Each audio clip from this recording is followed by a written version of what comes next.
So hello and a very good morning to all of you बच्चों. My name is एकता हंस राजानी और मैं आप सभी लोगों का फिर से एक बार स्वागत करती हूँ दक्षांश एजुकेशन के YouTube चैनल पर. बच्चों आज हम पढ़ने वाले हैं क्लास 10th केमिस्ट्री का एक बहुत ही ज्यादा important chapter in one shot. पूरा का पूरा चैप्टर हम एक ही शॉट में खत्म करने वाले हैं. इसका नाम है बच्चों एसिड्स बेसिस एंड सॉल्ट्स. ये बच्चों चैप्टर आपके टर्म 1 में भी आने वाला है. और अभी बच्चों इस टाइम की रिक्वायरमेंट क्या है, आई नो कि बच्चों सभी बच्चों का ऑलमोस्ट कोर्स जो है वो कवर हो चुका होगा. सो वन शॉट के जरिए हम क्या बच्चों आपको प्रोवाइड करवाना चाहते हैं, हम आपको ये प्रोवाइड करवाना चाहते हैं कि जितने भी आपके चैप्टर्स हैं उन सभी का आपको एक बार कॉन्सेप्चुअलाइज रिवीजन हो जाए इन शॉर्ट. ठीक है, तो इसलिए बच्चों हम वन शॉट की एक सीरीज लेकर के आए हैं. इसमें आपको जो भी टर्म 1 के चैप्टर्स हैं उन सभी के वन शॉट चैप्टर्स मिलेंगे. प्लस बच्चों वन शॉट में आपको जो चीज़ें करवाई जाएंगी उनके आपको नोट्स भी मिलेंगे. उन नोट्स को बच्चों डाउनलोड करने के लिए आपको जाना पड़ेगा दक्षांश एजुकेशन के ऐप पर. वहाँ आपको वो नोट्स एकदम फ्री मिलेंगे. ऑलराइट, सो बच्चों without wasting much time start करते हैं हमारा चैप्टर नंबर 2 जिसका नाम है एसिड्स बेसिस एंड सॉल्ट्स. चलो सबसे पहले बच्चों इंट्रोडक्शन. और इंट्रोडक्शन से भी पहले आप ये चीज समझ लेना कि ये जितनी भी चीजें हम करवा रहे हैं आपको ये बहुत ही ज्यादा इंपॉर्टेंट है एग्जाम के पॉइंट ऑफ व्यू से. ठीक है, सो अपने साथ बच्चों कॉपी और पेन लेकर के बैठो, नोट्स साथ में खुद ही बनाते चलो. ठीक है, नोट्स अगर आपको चाहिए सॉफ्ट कॉपी तो आपको मिल जाएगी, बट साथ साथ बच्चों आपको नोट्स अपने हिसाब से भी बनाते हुए चलने हैं. वो ज्यादा बेनिफिशियल है, ज्यादा अच्छी तरीके से आपको समझ में आएगा. ठीक है, चलो स्टार्ट करते हैं बच्चों. सो अगर इंट्रोडक्शन की बात करें so acid bases and salts are three main categories of chemical compounds. बच्चों एसिड बेस एंड सॉल्ट्स क्या हैं, तीन मेन कैटेगरीज हैं केमिकल कंपाउंड्स की. अगर मैं एसिड्स की बात करूं सो एसिड्स बच्चों जनरली डेली लाइफ में कहाँ देखने को मिलता है, आपने बहुतों बार खाया है. जो सोर फ्रूट्स होते हैं ना बच्चों लाइक ऑरेंजेस, ग्रेप्स, इन सब का बच्चों सोर टेस्ट होता किस लिए है, एसिड की प्रेजेंस के कारण. किसकी प्रेजेंस के कारण, एसिड की प्रेजेंस के कारण. और अगर मैं बात करूं बच्चों बेसिस की, सो बेसिस जनरली जो सोपी चीजें होती है ना लाइक डिटर्जेंट्स हो गए, लाइक सर्फ्स हो गए, उनमें बच्चों आपको बेसिस मिलते हैं. ठीक है, सो जनरली अगर डेली लाइफ में मैं बात करूं कि एसिड्स कहाँ देखने को मिलते हैं ज्यादातर और बेसिस कहाँ मिलते हैं, सो ये बच्चों कुछ कॉमन एग्जांपल आपके पास है जहां आपको एसिड्स मिलते हैं और ये आपके पास कुछ ऐसे एग्जांपल है जहां आपको बेसिस देखने को मिलते हैं. ठीक है, सो ये जनरल इंट्रोडक्शन है. नेक्स्ट अगर हम बात करें बच्चों so next is properties of acids. अब हमें डिटेल में पढ़नी होगी कि एसिड्स की क्या प्रॉपर्टीज हैं, बेसिस की क्या प्रॉपर्टीज होती हैं, इनके एग्जाम्पल क्या होते हैं. सो स्टार्ट करते हैं बच्चों एसिड्स की प्रॉपर्टीज के साथ. ठीक है, और सबसे पहली बच्चों प्रॉपर्टी क्या है, सबसे पहली और सबसे इंपॉर्टेंट प्रॉपर्टी है कि एसिड्स क्या करते हैं बच्चों, H+ आयंस रिलीज करते हैं. अगर आप किसी एसिड को बच्चों एक्वस सॉल्यूशन में डिसॉल्व करोगे लाइक HCl अगर आप लो, HCl कौन सा एसिड है बच्चों, हाइड्रोक्लोरिक एसिड. सो अगर बच्चों आप इसे वाटर में डिसॉल्व करोगे सो वाटर में डिसॉल्व करने पर H+ आयंस आपको एक्वस सॉल्यूशन में देंगे. ठीक है, सो ये एसिड्स की बच्चों एक बहुत ही अच्छी प्रॉपर्टी है कि they release H+ ions in aqueous solution. Next अगर हम बात करें बच्चों, नेक्स्ट ये टेस्ट में कैसे होते हैं, ये टेस्ट में होते हैं सोर यानी कि खट्टे. आपने बच्चों बहुत सारे ऐसे खट्टे फ्रूट्स खाए होंगे लाइक ऑरेंजेस, लाइक ग्रेप्स, है ना, और उनमें बच्चों जो खट्टा टेस्ट होता है, जो सोर टेस्ट होता है ना, वो होता है एसिड्स की प्रेजेंस के कारण. ठीक है, सो इसलिए एसिड्स आर सोर इन टेस्ट. कैसे होते हैं, खट्टे होते हैं टेस्ट में.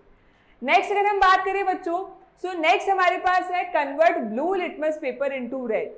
थर्ड पॉइंट इज व्हाट बच्चों, यहाँ जनरली बच्चों को बहुत कंफ्यूजन होता है कि एसिड्स जो होते हैं वो ब्लू लिटमस पेपर को, मैं आपको इसके लिए एक ट्रिक बता देती हूँ और ट्रिक है बच्चों एक नाम.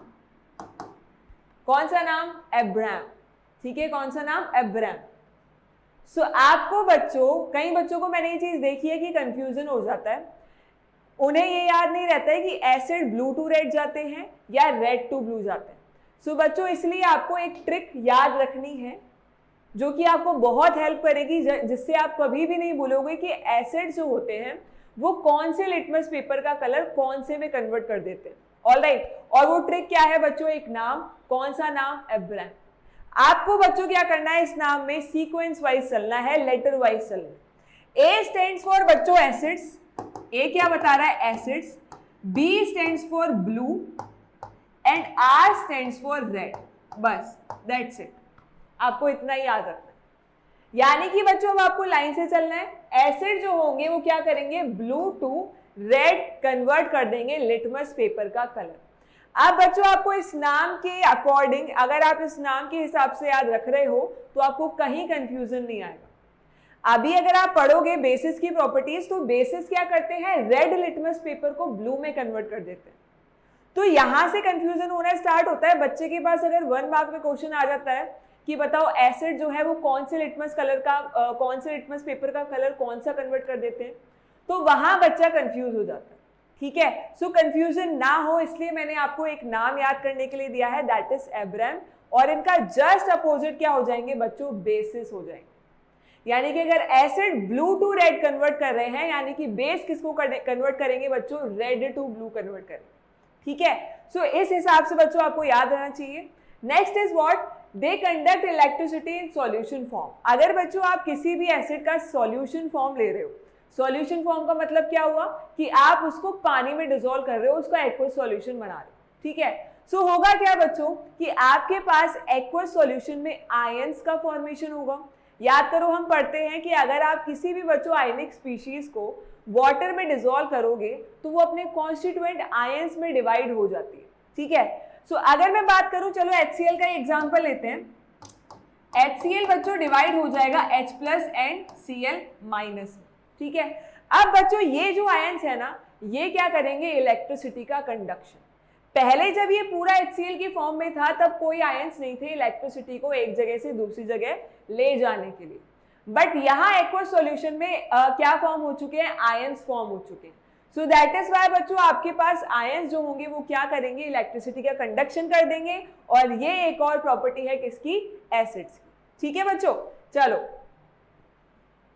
एग्जाम्पल की अगर बात करें बच्चों, एक बार मैं इसको इरेज कर देती हूँ पूरा अच्छे से ताकि आपको अच्छे से दिखे। सो एग्जाम्पल बच्चों हमारे पास यहाँ आपके पास स्क्रीन पर 2 लिखे हुए आए हैं, बट आपको एटलीस्ट 3 याद रखने। एक होता है बच्चों आपके पास HCl, इसका नाम क्या होता है? इसका नाम होता है हाइड्रोक्लोरिक एसिड। क्या नाम होता है बच्चों? Hydrochloric acid. सेकेंड है हमारे पास नाइट्रिक एसिड, इसका फॉर्मूला होता है बच्चों HNO3। क्या होता है बच्चों? HNO3। 2 ये हो गए और एक आपको लास्ट याद रखना है, दैट इज सल्फ्यूरिक एसिड। ठीक है बच्चों, कौन सा acid? Sulphuric acid. Sulphuric acid की अगर मैं बात करूं बच्चों, तो सल्फ्यूरिक एसिड का फॉर्मूला होता है H2SO4। आपको बच्चों ये 3 एसिड्स के नाम एटलीस्ट याद होने चाहिए।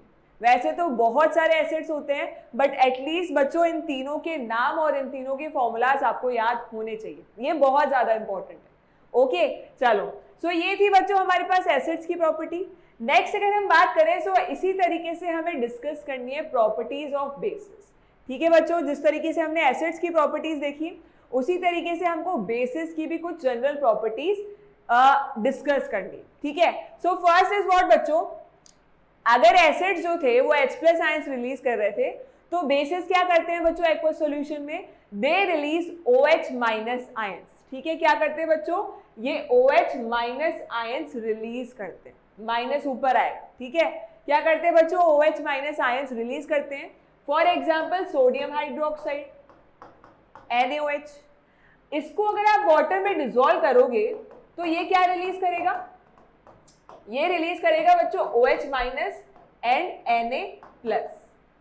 इसी तरीके से अगर आप और भी बेसिस देखोगे like KOH, like calcium hydroxide, तो ये सब बेसिस हैं और इन्हें बच्चों वाटर में डिसॉल्व करने पर एक कॉमन आयन जरूर फॉर्म होता है, दैट इज हाइड्रोक्साइड आयन। सो इसलिए हम ये चीज बोलते हैं कि बेसिस को अगर आप वाटर में डिसॉल्व करोगे तो आपके पास हाइड्रोक्साइड आयन का फॉर्मेशन होगा। ठीक है। नेक्स्ट अगर हम प्रॉपर्टी की बात करें बच्चों, so next is they are bitter in taste. आपने पढ़ा एसिड्स कैसे थे बच्चों, सोर इन टेस्ट थे, टेस्ट में कैसे थे, खट्टे थे। बट अगर मैं बात करूं बच्चों किनकी, बेसिस की, तो बेसिस कैसे होते हैं, बिटर इन टेस्ट। कभी किसी ने नहाते टाइम साबुन को टेस्ट किया है, जानबूझ के तो नहीं किया होगा, बट बच्चों कभी ना कभी गलती से मुंह में थोड़ा सा साबुन चला जाता है ना, कभी कभी बचपन में हुआ होगा आपके साथ भी। सो आपने ये चीज नोटिस करी होगी कि उसका टेस्ट कैसा होता है, बहुत ही कड़वा सा होता है। ठीक है, जानबूझ करके मत करना, बहुत ज्यादा हार्मफुल होता है, वो केमिकल्स हमारी बॉडी में जाएंगे तो बहुत नुकसान करेंगे। ठीक है, सो अगर बच्चों किसी ने गलती से टेस्ट किया है तो उनको पता है कि कैसा टेस्ट होता है उनका, बिटर यानी कि कड़वा टेस्ट होता है। सो जो बेसिस होते हैं उनका टेस्ट कैसा होता है, कड़वा होता है, बिटर होता है। नेक्स्ट अगर मैं बात करूं बच्चों, ये क्या करते हैं, रेड लिटमस पेपर को ब्लू में कन्वर्ट कर देते हैं। अब आपको बच्चों इसके लिए कोई अलग से ट्रिक याद रखने की जरूरत नहीं है, जो मैंने आपको अभी अभी ट्रिक बताई दैट इज एब्रैम, जो एसिड्स के लिए बच्चों मैंने आपको बताई एब्रैम। आपको सीक्वेंस वाइज से चलना है। एसिड जो होते हैं वो ब्लू टू रेड जाते हैं, तो बेसिस क्या जाएंगे, उनके जस्ट अपोजिट जाएंगे। यानी कि बेसिस बच्चों कौन से लिटमस पेपर को कौन से में कन्वर्ट करेंगे, रेड को ब्लू में कन्वर्ट करेंगे। ओके, आपको सिर्फ एक नाम याद रखना है, आपको ये दोनों की दोनों चीजें कभी भी आप भूलोगे नहीं और कभी भी कंफ्यूजन नहीं होगा। ठीक है, चलो नेक्स्ट अगर हम बात करें बच्चों, next is what, conduct electricity in solution form. अब बच्चों अगर आप बेसिस को भी क्या कर रहे हो, सॉल्यूशन, बेसिस का भी क्या कर रहे हो, सॉल्यूशन बना रहे हो, यानी कि उन्हें भी वाटर में डिसॉल्व कर रहे हो, तो भी आपके पास क्या फॉर्म होंगे, आपके पास बच्चों आयंस फॉर्म होंगे। और अगर आयंस फॉर्म हो रहे हैं दैट मीन्स इलेक्ट्रिसिटी जो है वो कंडक्ट की जा सकती है। सो इसलिए बेसिस भी क्या होंगे, इलेक्ट्रिसिटी कंडक्ट कर सकते हैं इन सॉल्यूशन फॉर्म। क्लियर है बात सभी को? अगर एग्जाम्पल देखने हो, एग्जाम्पल कैसे होते हैं बच्चों, बेसिस के कौन कौन से एग्जाम्पल होते हैं, सो वो बच्चों हम डिस्कस करते हैं। अब आपके पास काफी ज्यादा इंपॉर्टेंट बच्चों एग्जाम्पल आ चुके हैं, आपको याद रखने हैं इन सभी एग्जाम्पल्स। ठीक है, एक है बच्चों आपके पास सोडियम हाइड्रोक्साइड, ये सबसे ज्यादा इंपॉर्टेंट है और सबसे ज्यादा काम आएगा, NaOH, क्योंकि ये सबसे अच्छा बेस होता है। नेक्स्ट हमारे पास है मैग्नीशियम हाइड्रोक्साइड। मैग्नीशियम हाइड्रोक्साइड का बच्चों फॉर्मूला होता है Mg2/OH। Next is potassium hydroxide, ये भी बच्चों बहुत इंपॉर्टेंट है। सो आपको at least 2 to 3 examples of basis भी याद रखते हैं। एसिड्स मैंने आपको बताया 3 याद रहने चाहिए, कौन कौन से, nitric acid, hydrochloric acid and sulphuric acid. इसी के साथ बच्चों आपको बेसिस भी क्या होने चाहिए, एटलीस्ट 3 to 4 या 2 to 3 तो याद होने ही चाहिए। ठीक है, सो ये आपके पास बच्चों बेसिस की प्रॉपर्टीज थी। नेक्स्ट अगर हम जाएं, नेक्स्ट अगर हम देखें बच्चों टॉपिक, सो हमारे पास है बच्चों next is chemical properties of acids and bases. अभी तक आप देख रहे थे बच्चों जनरल प्रॉपर्टीज, फिजिकल प्रॉपर्टीज। ठीक है, अब आपको क्या देखनी है, अब आपको देखनी है बच्चों केमिकल प्रॉपर्टीज।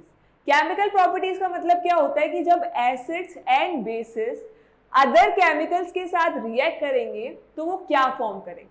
ठीक है बच्चों, सो इसलिए बच्चों इन्हें बोला जाता है chemical properties. And chemical properties में हमेशा आप जिस भी केमिकल की, आप जिस भी सब्सटेंस की केमिकल प्रॉपर्टीज स्टडी कर रहे हो, उन सब्सटेंसेस को अदर केमिकल्स के साथ रिएक्ट करवा के देखो। समझ आई बात? यानी कि अगर हम यहाँ एसिड्स एंड बेसिस की केमिकल प्रॉपर्टीज स्टडी करने वाले हैं तो यहाँ आप एसिड्स एंड बेसिस को अदर केमिकल्स या अदर सब्सटेंसेस के साथ रिएक्ट करवाओ। ठीक है, सो सबसे पहली बच्चों हमने रिएक्शन करवाई है, रिएक्शन विद मेटल्स। किसके साथ रिएक्शन करवाई है बच्चों, मेटल्स के साथ रिएक्शन करवाई है। और ये बच्चों बहुत बहुत बहुत ज्यादा इंपॉर्टेंट रिएक्शन होती है। ठीक है, इसके ऊपर चांद, सितारे, सूरज सब कुछ बना देना, पूरी गैलेक्सी बना देना, इतनी ज्यादा इंपॉर्टेंट ये रिएक्शन है और बहुतों बार पूछी जा चुकी है। ठीक है, सो होता क्या है बच्चों, अगर हम फर्स्ट डिस्कस करें कि reaction of metals with acids, सबसे पहले एसिड्स के साथ रिएक्शन करवा के देखेंगे हम, उसके बाद हम बेसिस के साथ रिएक्शन करवा के देखेंगे। ठीक है, सो बच्चों आपको ज्यादा माथापोड़ी ना करते हुए, ज्यादा थ्योरेटिकल चीजें याद ना रखते हुए, सिर्फ और सिर्फ एक वर्ड इक्वेशन याद रखनी है, उसके बाद आपको एक एग्जाम्पल याद रखना है। ओके, सो सबसे पहले अगर बच्चों वर्ड इक्वेशन की बात करें, सो एसिड जो होते हैं वो मेटल के साथ रिएक्ट करके क्या बना देते हैं, सॉल्ट एंड हाइड्रोजन गैस। किसका फॉर्मेशन हो जाता है, सॉल्ट का एंड हाइड्रोजन गैस का। आप कोई भी बच्चों मेटल ले रहे हो, किसी भी एसिड के साथ उसकी रिएक्शन करवा रहे हो, सो आपके पास प्रोडक्ट में हमेशा उस मेटल का सॉल्ट और हाइड्रोजन गैस रिलीज होगी। इस बच्चों वर्ड इक्वेशन को अपने दिमाग में लॉक कर दो और चाबी कहीं पर भी फेंक दो, मतलब कभी भी आपके बच्चों दिमाग में से ये इक्वेशन नहीं निकलनी चाहिए, ठीक है। अगर मैं बात करूं बच्चों कुछ एग्जांपल्स की, सो आपके सामने एग्जांपल क्या है, हमने यहाँ पर काफी अच्छा एग्जांपल लिया है, आप चाहो तो बहुत सारे अदर एग्जांपल्स भी बच्चों ले सकते हो। लाइक यहाँ हमने लिया है hydrochloric acid, that is HCl। HCl की बच्चों हमने रिएक्शन करवाई किसके साथ, जिंक के साथ, उसका सिंबल क्या होता है, Zn। तो बच्चों आपके पास जिंक जो होगा वो किसको ले जाएगा, यहाँ से क्लोरीन को ले जाएगा और फॉर्मेशन हो जाएगा जिंक क्लोराइड का।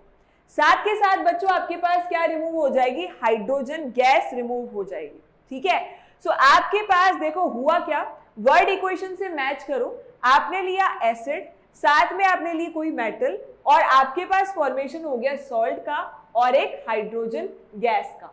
इसी तरीके से बच्चों आप कोई भी एसिड ले लो दुनिया का और कोई भी मेटल ले लो, हमेशा आपके पास मेटल का सॉल्ट और हाइड्रोजन गैस रिलीज होगी। ऑलराइट, क्लियर है बात सभी को। अब यहाँ पर बच्चों इसको बैलेंस करने के लिए आप आगे 2 जरूर लगा देना, ठीक है, क्योंकि देखो यहाँ देखो क्लोरीन कितने हैं, 2, रिएक्टेंट में पहले 2 नहीं थे, बट यहाँ पूरे आगे लगाने पर HCl के आगे 2 लगाने पर पूरा HCl का मॉलिक्यूल डबल हो गया, यानी कि हाइड्रोजन यहाँ भी 2 हो गए हैं और यहाँ भी 2 ही थे और यहाँ क्लोरीन 2 है, तो अब यहाँ भी कितनी हो गई है, 2 हो गई है।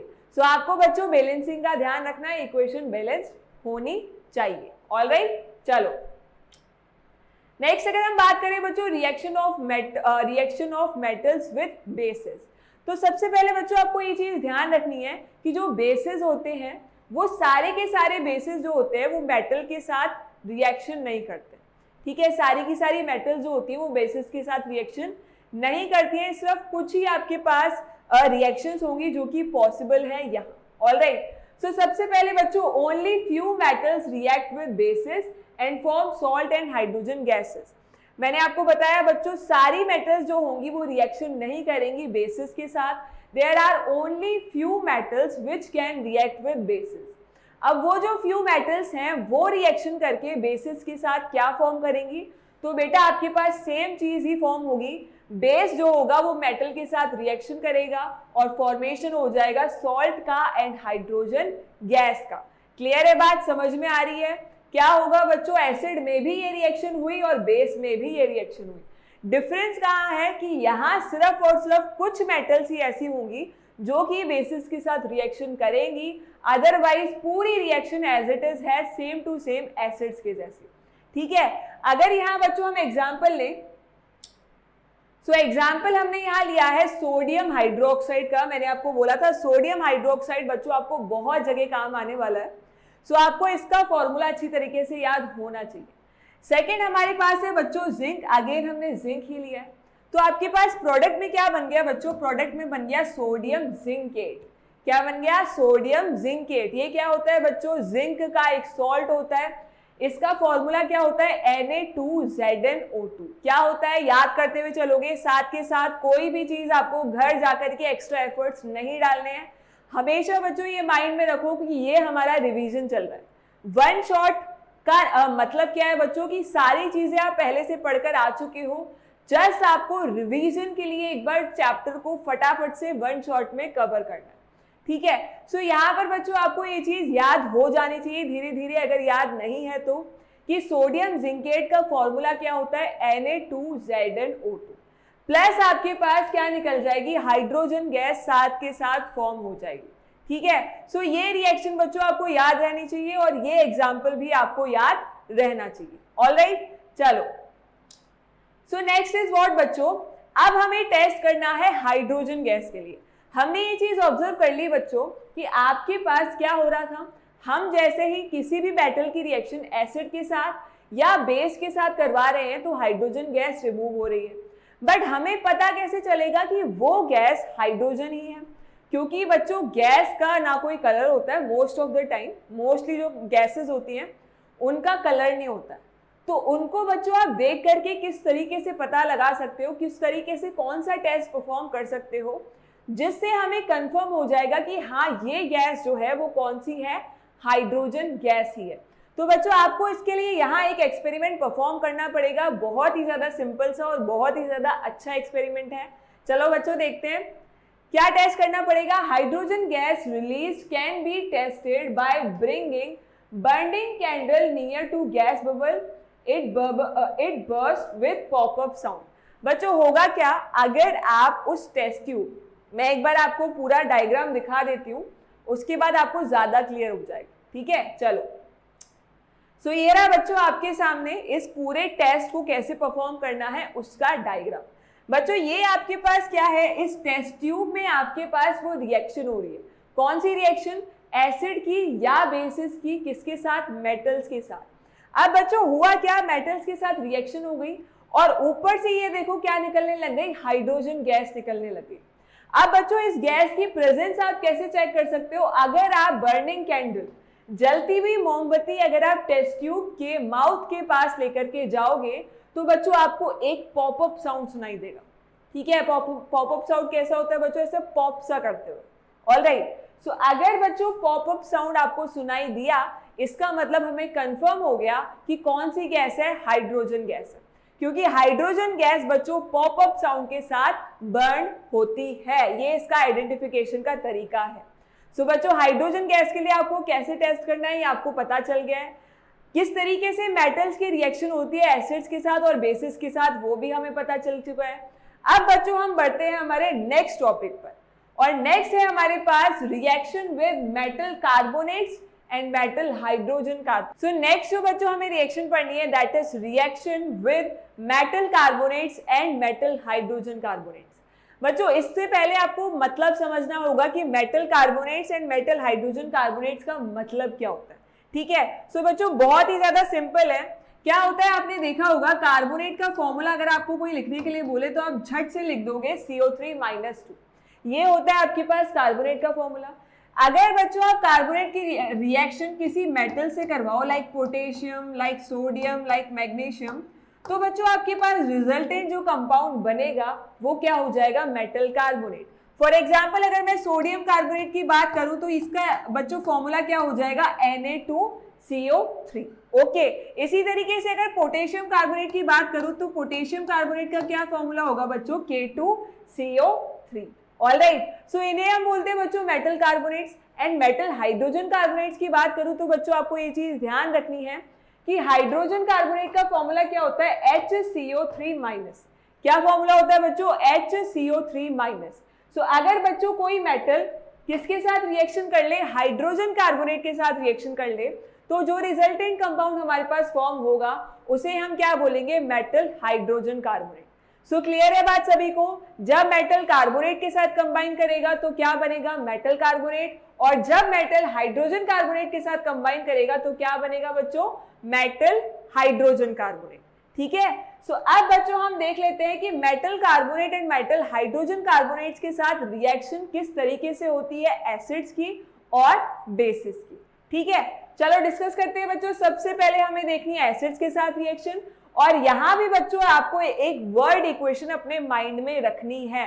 क्या है बच्चों word equation, metal carbonates plus acid will gives you salt CO2 and H2। ठीक है बच्चों, अगर आप किसी भी मेटल कार्बोनेट की रिएक्शन किसी भी एसिड के साथ करवाओगे तो किसका फॉर्मेशन होगा, एक तो सॉल्ट का फॉर्मेशन होगा, एक फॉर्मेशन होगा कार्बन डाइऑक्साइड गैस का, और एक फॉर्मेशन हो जाएगा H2O that is your water, ठीक है। सो इसी तरीके से बच्चों आपको ये वर्ड इक्वेशन अपने माइंड में रखनी है। अगर मैं एग्जाम्पल की बात करूं बच्चों, एग्जाम्पल के तौर पर अगर हम समझें जिससे आपको ज्यादा क्लियर हो जाएगा, सो यहाँ बच्चों हमने एग्जाम्पल लिया है किसका लिया है, सोडियम कार्बोनेट का। किसका एग्जाम्पल लिया है बच्चों, सोडियम कार्बोनेट का। अभी अभी मैंने जस्ट आपको बताया था कि सोडियम कार्बोनेट का बच्चों फॉर्मूला क्या होता है, Na2CO3। ओके, अब बच्चों यहाँ हमने रिएक्शन किसके साथ करवाई है, यहाँ हमने रिएक्शन करवाई है HCl that is your hydrochloric acid. यहाँ अगर रिएक्शन होती है तो आपके पास एक तो सॉल्ट फॉर्म होगा NaCl, बहुत ही ज्यादा फेमस है, और किसका फॉर्मेशन होगा H2O का, और किसका फॉर्मेशन होगा बच्चों CO2 का। ठीक है, यानी कि मेटल के सॉल्ट का और वाटर का एंड कार्बन डाइऑक्साइड गैस का। सो ये रिएक्शन थी बच्चों मेटल कार्बोनेट्स के साथ। अगर हम रिएक्शन देखें बच्चों मेटल हाइड्रोजन कार्बोनेट के साथ, सो अगेन सेम रिएक्शन होगी। क्या होगा, NaHCO3 हमने यहाँ पर लिया है, that is your sodium hydrogen carbonate. अब सभी बच्चे नाम लिखते हुए चलिए, जिन जिन के भी मैं लिखवा रही हूँ। क्या नाम है बच्चों इसका, सोडियम हाइड्रोजन कार्बोनेट। ओके चलो, सो सोडियम हाइड्रोजन कार्बोनेट के बच्चों रिएक्शन हम किसके साथ करवाएंगे, HCl के साथ। तो आपके पास अगेन सॉल्ट फॉर्म होगा और क्या फॉर्म होगा, वाटर एंड क्या फॉर्म होगा, CO2 gas. Alright, word equation दिमाग में रखो, कोई भी बेस उठा लो, कोई भी मतलब मेटल उठा लो, उसके साथ किसी भी एसिड की रिएक्शन करवा दो, सॉल्ट बना दो उस मेटल का, वाटर निकाल दो और क्या निकाल दो, CO2 गैस निकाल दो। ठीक है, सो ये थी बच्चों आपके पास एसिड्स के साथ रिएक्शन किस तरीके से होगी। अगर मैं बात करूं बेसिस के साथ किस तरीके से रिएक्शन होगी बच्चों, सो बेसिस जो होते हैं जनरली वो रिएक्ट नहीं करते हैं मेटल कार्बोनेट्स के साथ एंड मेटल हाइड्रोजन कार्बोनेट्स के साथ। Okay, so bases do not react with metal carbonates and metal hydrogen carbonates. So इसके लिए बच्चों आपको वर्ड इक्वेशन याद रखनी है कि मेटल कार्बोनेट्स और metal hydrogen carbonates reacts with basis, और ये रिएक्शन जो होगी वो बिल्कुल भी नहीं होगी, इसलिए हमने आगे क्या लिखा है, no reaction, there will be no reaction. Okay, so ये बच्चों आपके पास थी बेसिस के साथ किस तरीके से रिएक्शन होती है, एसिड्स के साथ हमने पढ़ी ली। अब बच्चों next is what, next is test for carbon dioxide gas. आपने ये चीज देखी बच्चों, जब पहले हम मेटल्स की रिएक्शन करवा रहे थे एसिड्स के साथ तो हाइड्रोजन गैस रिमूव हो रही थी, या बेसिस के साथ भी क्या रिमूव हो रही थी, हाइड्रोजन गैस। इसी तरीके से बच्चों यहाँ metal carbonates and metal hydrogen carbonates की रिएक्शन में कौन सी गैस रिमूव हो रही है, CO2 गैस रिमूव हो रही है। सो यहाँ भी बच्चों आपको क्या करना पड़ेगा, इसकी प्रेजेंस का टेस्ट करना पड़ेगा। जैसा कि मैंने आपको बताया था कि गैसेस जो होती है वो मोस्ट ऑफ द टाइम कैसी होती है, कलरलेस होती है। मोस्ट ऑफ द गैसेस कैसी होती है, कलरलेस होती है। सो इसलिए बच्चों आपको इनकी प्रेजेंस का टेस्ट करना पड़ेगा, इनको आइडेंटिफाई करने के लिए टेस्ट करना पड़ेगा कि क्या ये CO2 है या नहीं। ठीक है, सो इसलिए बच्चों हमें एक टेस्ट परफॉर्म करना पड़ेगा। उस टेस्ट में हमें क्या करना पड़ेगा, टेस्ट में बच्चों आपको क्या करना पड़ेगा, जो CO2 इवॉल्व हो रही है उसे कहां पास करना होगा, उसे बच्चों पास करना होगा लाइम वाटर पर। ठीक है, लाइम वाटर का फॉर्मूला सच में आपको पता है या नहीं, आप इसके बाद जो रिएक्शन देखेंगे खैर उसके बाद पता चल ही जाएगा, बट तब तक आपको अपने माइंड में याद करना है कि लाइम वाटर का क्या फॉर्मूला होता है। ठीक है, सो बच्चों होगा क्या, जब आप CO2 की प्रेजेंस का टेस्ट कर रहे हो तो आप CO2 को कहां पास कर सकते हो, लाइम वाटर के ऊपर। लाइम वाटर के ऊपर पास करने से होगा क्या बच्चों, ये जो लाइम वाटर है ये कैसे कलर का हो जाएगा, मिल्की कलर का हो जाएगा। कैसा हो जाएगा बच्चों, मिल्की हो जाएगा। ठीक है, अगर मैं रिएक्शन की बात करूं बच्चों, सो रिएक्शन आपके सामने आ जाएगी calcium hydroxide, that is your lime water. इसी की बात हो रही थी इतनी देर से। ठीक है, सो इसके नीचे बच्चों लिख ही लीजिए आप, ये क्या है, लाइम वाटर है। और इस पर मैं जैसे ही मैंने बच्चों CO2 गैस क्या करी, पास करी, तो आपके पास कैल्शियम कार्बोनेट का फॉर्मेशन हो गया। किसका फॉर्मेशन हो गया बच्चों, कैल्शियम कार्बोनेट का। अब कैल्शियम कार्बोनेट का कलर बच्चों कैसा होता है, मिल्की सा होता है। मिल्की जानते हो, जैसा मिल्क कलर होता है ना, मिल्क का व्हाइटिश क्रीमिश सा होता है। सो इसी तरीके से बच्चों कैल्शियम कार्बोनेट का कलर भी कैसा होता है, मिल्की सा होता है। ठीक है, सो अब बच्चों यहाँ पर मुझे कंफर्म हो जाएगा कि मेरे पास CO2 गैस ही इवॉल्व हो रही है। बट स्टिल बच्चों अगर हमें कंफ्यूजन है, अगर हमें डाउट है, तो आगे हम क्या कर सकते हैं, हम बच्चों ये जो आपके पास COCO3 बना, CaCO3, वेट अ सेकेंड, ये बच्चों जो आपके पास CaCO3 बना है सॉल्यूशन में, आप इसके ऊपर फर्दर क्या पास करोगे, इसके ऊपर फर्दर आप पास करोगे कार्बन डाइऑक्साइड गैस। ठीक है, ये जो आपके पास सॉल्यूशन बना है ना, इसमें आप फर्दर पास करोगे CO2 गैस। अब फर्दर पास करने से बच्चों क्या होगा, ये जो मिल्की कलर जिसके कारण था ना, जिस कंपाउंड के कारण, वो कन्वर्ट हो जाएगा बच्चों किसमें, कैल्शियम हाइड्रोजन कार्बोनेट में। किसमें कन्वर्ट हो जाएगा बच्चों, कैल्शियम हाइड्रोजन कार्बोनेट में। और इसका कलर मिल्की नहीं होता, इसका कलर बच्चों मिल्की नहीं होता। सो अगर आपके पास मिल्कीनेस आ गई है, CO2 वो वाली जो गैस आपके पास इवॉल्व हो रही है, उस गैस को आप एक्सेस में पास करो। अगर आपके पास मिल्कीनेस डिसअपियर हो जाए, दैट मीन्स अब तो मुझे श्योरिटी हो चुकी है 200% कि ये गैस जो है वो कौन सी है, CO2 गैस ही है। ऑलराइट, सो इस तरीके से बच्चों आप टेस्ट ऑफ CO2 गैस कर सकते हो। इसी के साथ बच्चों हमारी metal carbonates and metal hydrogen carbonates के साथ भी रिएक्शन खत्म होती है। नेक्स्ट बच्चों हमें क्या पढ़ना है, नेक्स्ट इज न्यूट्रलाइजेशन रिएक्शन, यानी कि बच्चों एसिड एंड बेसिस किस तरीके से आपस में रिएक्ट करते हैं। अभी तो आप देख रहे थे कि एसिड एंड बेसिस दूसरे एलिमेंट्स के साथ या दूसरे सब्सटेंसेस के साथ या दूसरे केमिकल्स के साथ किस तरीके से रिएक्ट करेंगे, बट यहाँ बच्चों हमें क्या देखना है कि एसिड और बेसिस खुद के साथ, मतलब एक दूसरे के साथ किस तरीके से रिएक्शन कर सकते हैं। सो एसिड और बेस की रिएक्शन को बच्चों क्या बोला जाता है, न्यूट्रलाइजेशन रिएक्शन बोला जाता है। ठीक है, सो अगर मैं डिफाइन करूं बच्चों, सो डिफाइन कैसे कर सकते हो, acid and bases react with each other to form salt and water and this reaction is called what बच्चों, is called neutralization reaction। ठीक है, एसिड एंड बेस अगर आपस में रिएक्शन करेंगे तो किसका फॉर्मेशन हो जाएगा, सॉल्ट एंड वाटर का, और इस रिएक्शन को बच्चों हम क्या बोलते हैं, इस रिएक्शन को हम बोलते हैं न्यूट्रलाइजेशन रिएक्शन। अगर मैं एग्जांपल की बात करूं बच्चों, सो एग्जांपल आपके सामने आ चुका है।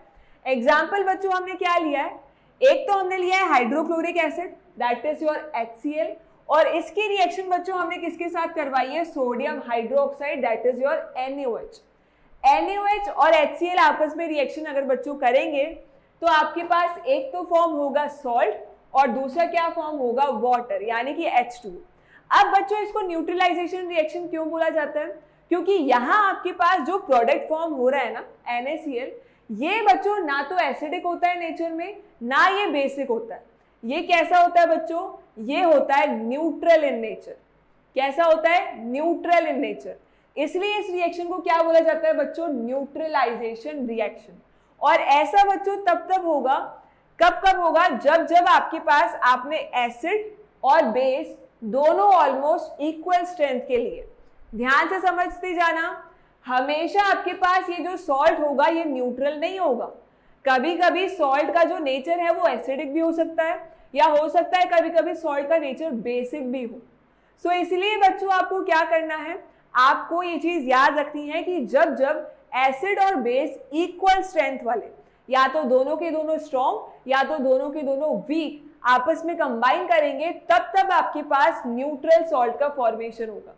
बच्चों सॉल्ट कितने टाइप के होते हैं हम आगे पढ़ेंगे इसी चैप्टर में, और बच्चों सॉल्ट का फॉर्मेशन कैसे होता है वो भी पढ़ेंगे। सो डोंट वरी, इसलिए आपको यहाँ पर सिर्फ क्या याद रखना है कि अगर आप इक्वल स्ट्रेंथ के आप ले रहे हो बच्चों एसिड एंड बेस, तभी आपके पास सॉल्ट जो होगा वो क्या होगा, न्यूट्रल सॉल्ट होगा। ठीक है, चलो नेक्स्ट अगर मैं बात करूं बच्चों, so reaction of metal oxides with acids. अगर मैं बात करूं बच्चों मेटल ऑक्साइड्स की, सो मेटल ऑक्साइड्स क्या होते हैं, अगर कोई मेटल, ठीक है, कोई metal, let's take an example of sodium और you can take an example of magnesium also, दोनों क्या है बच्चों, मेटल्स हैं। अगर ये आपस में मतलब किससे रिएक्शन करेंगी, ऑक्सीजन से रिएक्शन करेंगी, O2 से, तो बच्चों आपके पास किसका फॉर्मेशन हो जाएगा, Na2O and MgO।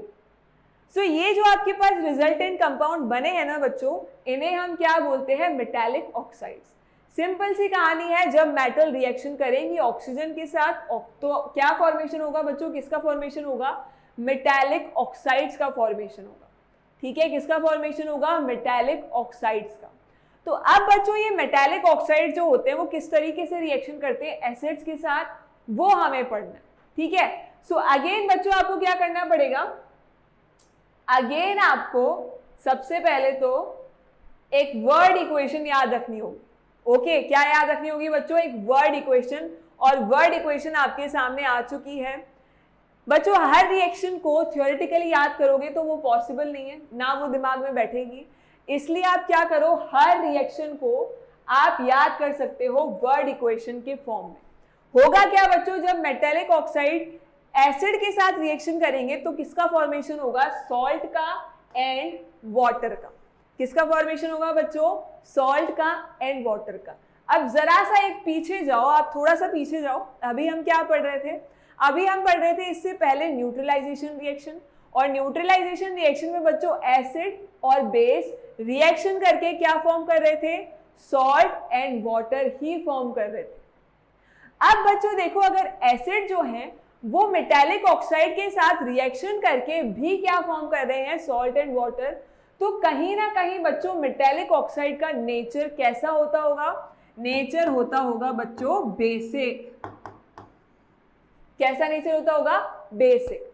That is why बच्चों ये दोनों आपस में रिएक्शन करके अगेन क्या फॉर्म कर रहे हैं? Salt and water. सो ये चीज बच्चों ऑब्जर्व की गई कि अगर हम मेटालिक ऑक्साइड्स की रिएक्शन करवाएंगे एसिड्स के साथ, तो फॉर्मेशन किसका हो जाएगा? फॉर्मेशन हो जाएगा सॉल्ट एंड वाटर का, जिससे ये कंक्लूजन निकला कि मेटालिक ऑक्साइड कैसे होते हैं बच्चों? बेसिक इन नेचर होते हैं। ठीक है, एग्जाम्पल की बात कर ले। चलो एग्जाम्पल देख लेते हैं बच्चों। यहां हमने एग्जाम्पल लिया है कैल्शियम ऑक्साइड का। कैल्शियम क्या है? एक मेटल है बच्चों, ऑक्सीजन के साथ रिएक्शन कर रही है तो क्या बन गया? Metallic oxide. यहां बच्चों HCl के साथ इसने रिएक्शन करी और CaCl2 that is your salt, और एक इसका फॉर्मेशन हो गया, वाटर का फॉर्मेशन हो गया। सो ये थी बच्चों हमारे पास reaction of metal oxides with acids. अब नेक्स्ट हमें कौन सी रिएक्शन की बात करनी है बच्चों? नेक्स्ट हमें बात करनी है reaction of non metallic oxides with basis. ठीक है, reaction of non metallic oxides with basis. So again बच्चों आपको क्या रखनी है? एक वर्ड इक्वेशन याद रखनी है, और वर्ड इक्वेशन क्या बोलती है? ये मच्छर आ गया है, ओके। सो वर्ड इक्वेशन क्या बोलती है बच्चों की नॉन मेटेलिक ऑक्साइड्स रिएक्ट करेंगे बेसिस के साथ और क्या फॉर्म करेंगे? सॉल्ट एंड वाटर फॉर्म करेंगे।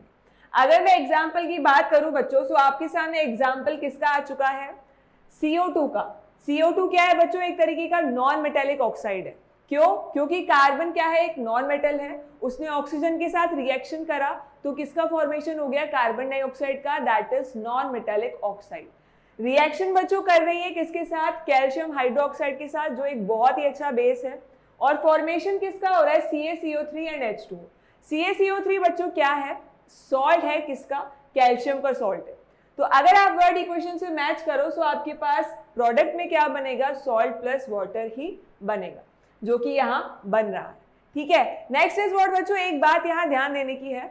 अगर आपने न्यूट्रलाइजेशन रिएक्शन बच्चों पढ़ी थी 5 मिनट पहले ढंग से, तो वहां आप देख रहे थे कि एसिड एंड बेस आपस में रिएक्ट करके सॉल्ट एंड वाटर का फॉर्मेशन करते। ठीक है, सो अगर बच्चों आप इस रिएक्शन को देखो, सो यहाँ क्या हो रहा है? यहाँ नॉन मेटेलिक ऑक्साइड्स बेसिस के साथ रिएक्शन करके क्या फॉर्म कर रहे हैं? Salt and water he form कर रहे हैं। सो इस तरीके से बच्चों आप कह सकते हो, आप अंदाजा लगा सकते हो कि कहीं ना कहीं नॉन मेटेलिक ऑक्साइड्स का नेचर कैसा रहा होगा बच्चों? एसिडिक नेचर रहा होगा। तभी बच्चों वो बेसिस के साथ रिएक्शन करके क्या फॉर्म कर रहे हैं? Salt and water. सो अगर बच्चों एग्जाम में आपके पास नेचर लिखने के लिए आ जाए ऑफ नॉन मेटेलिक ऑक्साइड्स, सो आप लिख सकते हो बच्चों कि नॉन मेटेलिक ऑक्साइड्स कैसे नेचर के होते हैं? एसिडिक नेचर के होते हैं। क्लियर है बात सभी को? चले नेक्स्ट आगे बढ़े, चलो। सो नेक्स्ट इज व्हाट बच्चों? Acids and bases in water. आप सभी को बच्चों पता है कि एसिड्स एंड बेसिस को अगर आप वाटर में डिसॉल्व करते हो तो एसिड्स रिलीज करते हैं H+ आयंस और बेसिस क्या रिलीज करते हैं? OH- ions. ओके, सो वही चीज हमें यहाँ पढ़नी है बच्चों एक बार ब्रीफली, कि एसिड्स को जब भी हम डिसॉल्व करते हैं वाटर में तो वो क्या प्रोड्यूस करते हैं? H+ ions. बट बच्चों होता क्या है एक्चुअल में? ये H+ ions as a H+ ions नहीं एग्जिस्ट करते। ये फर्दर बच्चों रिएक्शन कर लेते हैं किसके साथ? वाटर के साथ रिएक्शन कर लेते हैं H2O के मॉलिक्यूल के साथ, और फॉर्मेशन हो जाता है हमारे पास एक नए टाइप के आयन का, जिसे हम बोलते हैं हाइड्रोनियम आयन। ठीक है बच्चों, H+ आया, उसने इस H2O के साथ रिएक्शन करी और फॉर्मेशन कर दिया H3O+ का। ऐसा इसलिए क्योंकि H+ आयंस अकेले एग्जिस्ट नहीं कर सकते, और आपके पास एक नई तरीके के बच्चों आयंस आ गए हैं, इनका नाम क्या होता है? Hydronium ions. क्या होता है बच्चों? Hydronium ions. ओके, एक बार बच्चों रिएक्शन पढ़ लेते हैं हम। पहले इसको मैं इरेज कर दूं फटाफट से। ओके, सो ये है बच्चों H+ आयंस आएंगे, H2O से रिएक्शन करेंगे और क्या फॉर्म कर देंगे? H3O+। इसका नाम क्या होता है बच्चों? Hydronium ion. सभी बच्चे लिख लेंगे इसके नीचे, क्या नाम होता है बच्चों इसका? Hydronium ions. ऑल राइट, सो इस तरीके से कुछ एसिड्स जो होते हैं वो रिएक्शन करते हैं इन वाटर। नेक्स्ट अगर हम बात करें बच्चों, ये हमारे पास एक एसिड है जिसे हमने वाटर में डिसॉल्व किया, HCl है, तो वाटर में डिसॉल्व करने पर क्या देगा, H+ आयंस। बट वो H+ आयंस वाटर से कंबाइन हो जाएंगे और क्या फॉर्म कर लेंगे, hydronium ions and Cl-। Okay, चलो नेक्स्ट इसी तरीके से अगर बात करें बच्चों बेसिस की, सो बेसिस वाटर में डिसॉल्व करने पर क्या रिलीज करते हैं, OH- आयंस रिलीज करते हैं। ओके, ये तो बच्चों वाली बात है, हम ये चीज पता नहीं 400 साल पहले से पढ़ते हुए आ रहे हैं कि अगर हम बेसिस को अगर हम डिसॉल्व करेंगे बच्चों in water, so they will release OH- that is hydroxide ion, okay, in water. So यही पे बच्चों हमें सेम चीज पढ़नी है, इसके साथ साथ हमें कुछ एग्जाम्पल्स भी देखने हैं। फॉर एग्जाम्पल अगर बच्चों मैं क्या लूं, NaOH लूं, NaOH को आपने वाटर में डिसॉल्व किया तो किसका फॉर्मेशन होगा, Na+ का प्लस OH- आयंस का। ओके, नेक्स्ट इज व्हाट, वो बेसिस बच्चों जो कि सॉल्युबल होते हैं वाटर्स में, उन्हें हम क्या बोलते हैं, एल्कलाई बोलते हैं। ये बच्चों आपके दिमाग में रहनी चाहिए बात, क्या होता है बच्चे ना हमेशा एल्कलाई और बेसिस को मिक्स कर देते हैं, जबकि दोनों अलग अलग चीज है। वो बेसिस बच्चों जो कि वाटर में सॉल्युबल होते हैं, सिर्फ और सिर्फ उनको ही आप क्या बोल सकते हो, एल्कलाई बोल सकते हो। ओके, सभी आपके पास बेसिस एल्कलाई नहीं होंगे, ठीक है बच्चों। सो नेक्स्ट अगर हम बात करें, नेक्स्ट इज हमारे पास बहुत इंपॉर्टेंट और बहुत ही ज्यादा इंटरेस्टिंग टॉपिक आ चुका है जिसका नाम है पीएच स्केल। अब बच्चों पीएच स्केल क्या काम करती है, इतनी ज्यादा फेमस क्यों है, किस तरीके से आप उसका यूज कर सकते हो, हमारे डेली लाइफ में क्या क्या यूज है, वो सारी चीजें हम पढ़ेंगे। ओके, सो सबसे पहले बच्चों क्या होता है पीएच स्केल को अगर हम डिफाइन करें, so a scale for measuring H+ ions in solution called pH scale has been developed. बच्चों एक स्केल जो कि मेजर कर सकती है किसी सॉल्यूशन में H+ आयंस की कंसंट्रेशन। अब H+ आयंस की कंसंट्रेशन मेजर करने से होगा क्या, हमें पता चल सकेगा बच्चों कि वो सॉल्यूशन, वो पर्टिकुलर सॉल्यूशन कितना एसिडिक है और कितना बेसिक है। सो सिंपली बच्चों पीएच स्केल कहाँ काम आती है, पीएच स्केल काम आती है एसिड्स एंड बेसिस की स्ट्रेंथ को मेजर करने के लिए। कोई सॉल्यूशन कितना ज्यादा एसिडिक है, कोई सॉल्यूशन कितना ज्यादा बेसिक है, इसे मेजर करने के लिए। मान लो अगर बच्चों किसी सॉल्यूशन में H+ आयंस की कंसंट्रेशन बहुत ज्यादा है, तो उसका क्या हो जाएगा बच्चों, वहां पर हमारे पास पीएच जो आएगा वो क्या किसको रिप्रेजेंट करेगा, एसिडिक मीडियम को रिप्रेजेंट करेगा। और अगर बच्चों H+ आयंस का कंसंट्रेशन कम है तो वहां हमारा पीएच स्केल किसको रिप्रेजेंट करेगा, बेसिक सॉल्यूशन को रिप्रेजेंट करेगा, ठीक है। अब बच्चों पीएच स्केल होती कैसी है, कुछ ऐसी होती है, आपके पास 0 to 14 तक नंबर होते हैं, यहां आपके पास 0 to 6 का क्या होता है बच्चों, एसिडिक एरिया होता है, ठीक है। जो 7 होता है वो क्या होता है, न्यूट्रल होता है। देन आपके पास 9 to 14 जो होता है वो क्या होता है, बेसिक होता है। याद रखेंगे नंबर 0 to 6 होते हैं बच्चों एसिडिक, 7 होता है न्यूट्रल और 8 to 14 क्या होते हैं, हमारे पास बेसिक सब्सटेंसेस होते हैं। ऑलराइट, सो इस तरीके से आपके पास पीएच स्केल को आप डिफाइन कर सकते हो और उसका बच्चों डायग्राम आपके सामने आ चुका है, ठीक है। नेक्स्ट अगर हम बात करें बच्चों कि पीएच स्केल की, ओके वेट अ सेकेंड। सो सबसे पहले बच्चों आपके पास कुछ क्वेश्चंस हैं, ठीक है। क्वेश्चन में फर्स्ट क्वेश्चन क्या है, ध्यान से समझिएगा बच्चों, पहले आप वीडियो स्टॉप कीजिएगा और फिर बच्चों आप ट्राई कीजिएगा खुद सॉल्व करने की, जैसा कि मैं आपको हर बार बोलती हूँ। उसके बाद बच्चों आप मैच कीजिएगा कि आपका आंसर सही है या नहीं है। ओके, सो सबसे पहला बच्चों क्वेश्चन क्या है, equal volumes of solution A and B with H+ is equals to 10 raised to power minus 4 molar and OH minus is equals to 10 raised to power minus 4 molar respectively are mixed, what will be the pH of the resulting solution। बहुत ही बच्चों हलवा question है, बहुत ही ज्यादा easy question है। पूछा क्या जा रहा है आपसे कि आपने एक सॉल्यूशन लिया जिसमें बच्चों H+ आयंस की कंसंट्रेशन कितनी है, H+ आयंस की कंसंट्रेशन हमने ले रखी है 10 raised to power minus 4, ठीक है। Wait a second, 10 raised to power minus 4 है और इसी के साथ बच्चों OH माइनस आयंस की कंसंट्रेशन भी आपने कितनी ले रखी है, 10 raised to power minus 4 है। सो इन दोनों को अगर आपने मिक्स कर दिया है, अब देखो ध्यान से सुनो, जितना आपके पास H+ आयंस हैं जो कि एसिडिटी को रिप्रेजेंट करते हैं, उतने ही आपके पास OH माइनस आयंस भी हैं जो कि बेसिसिटी को रिप्रेजेंट करते हैं।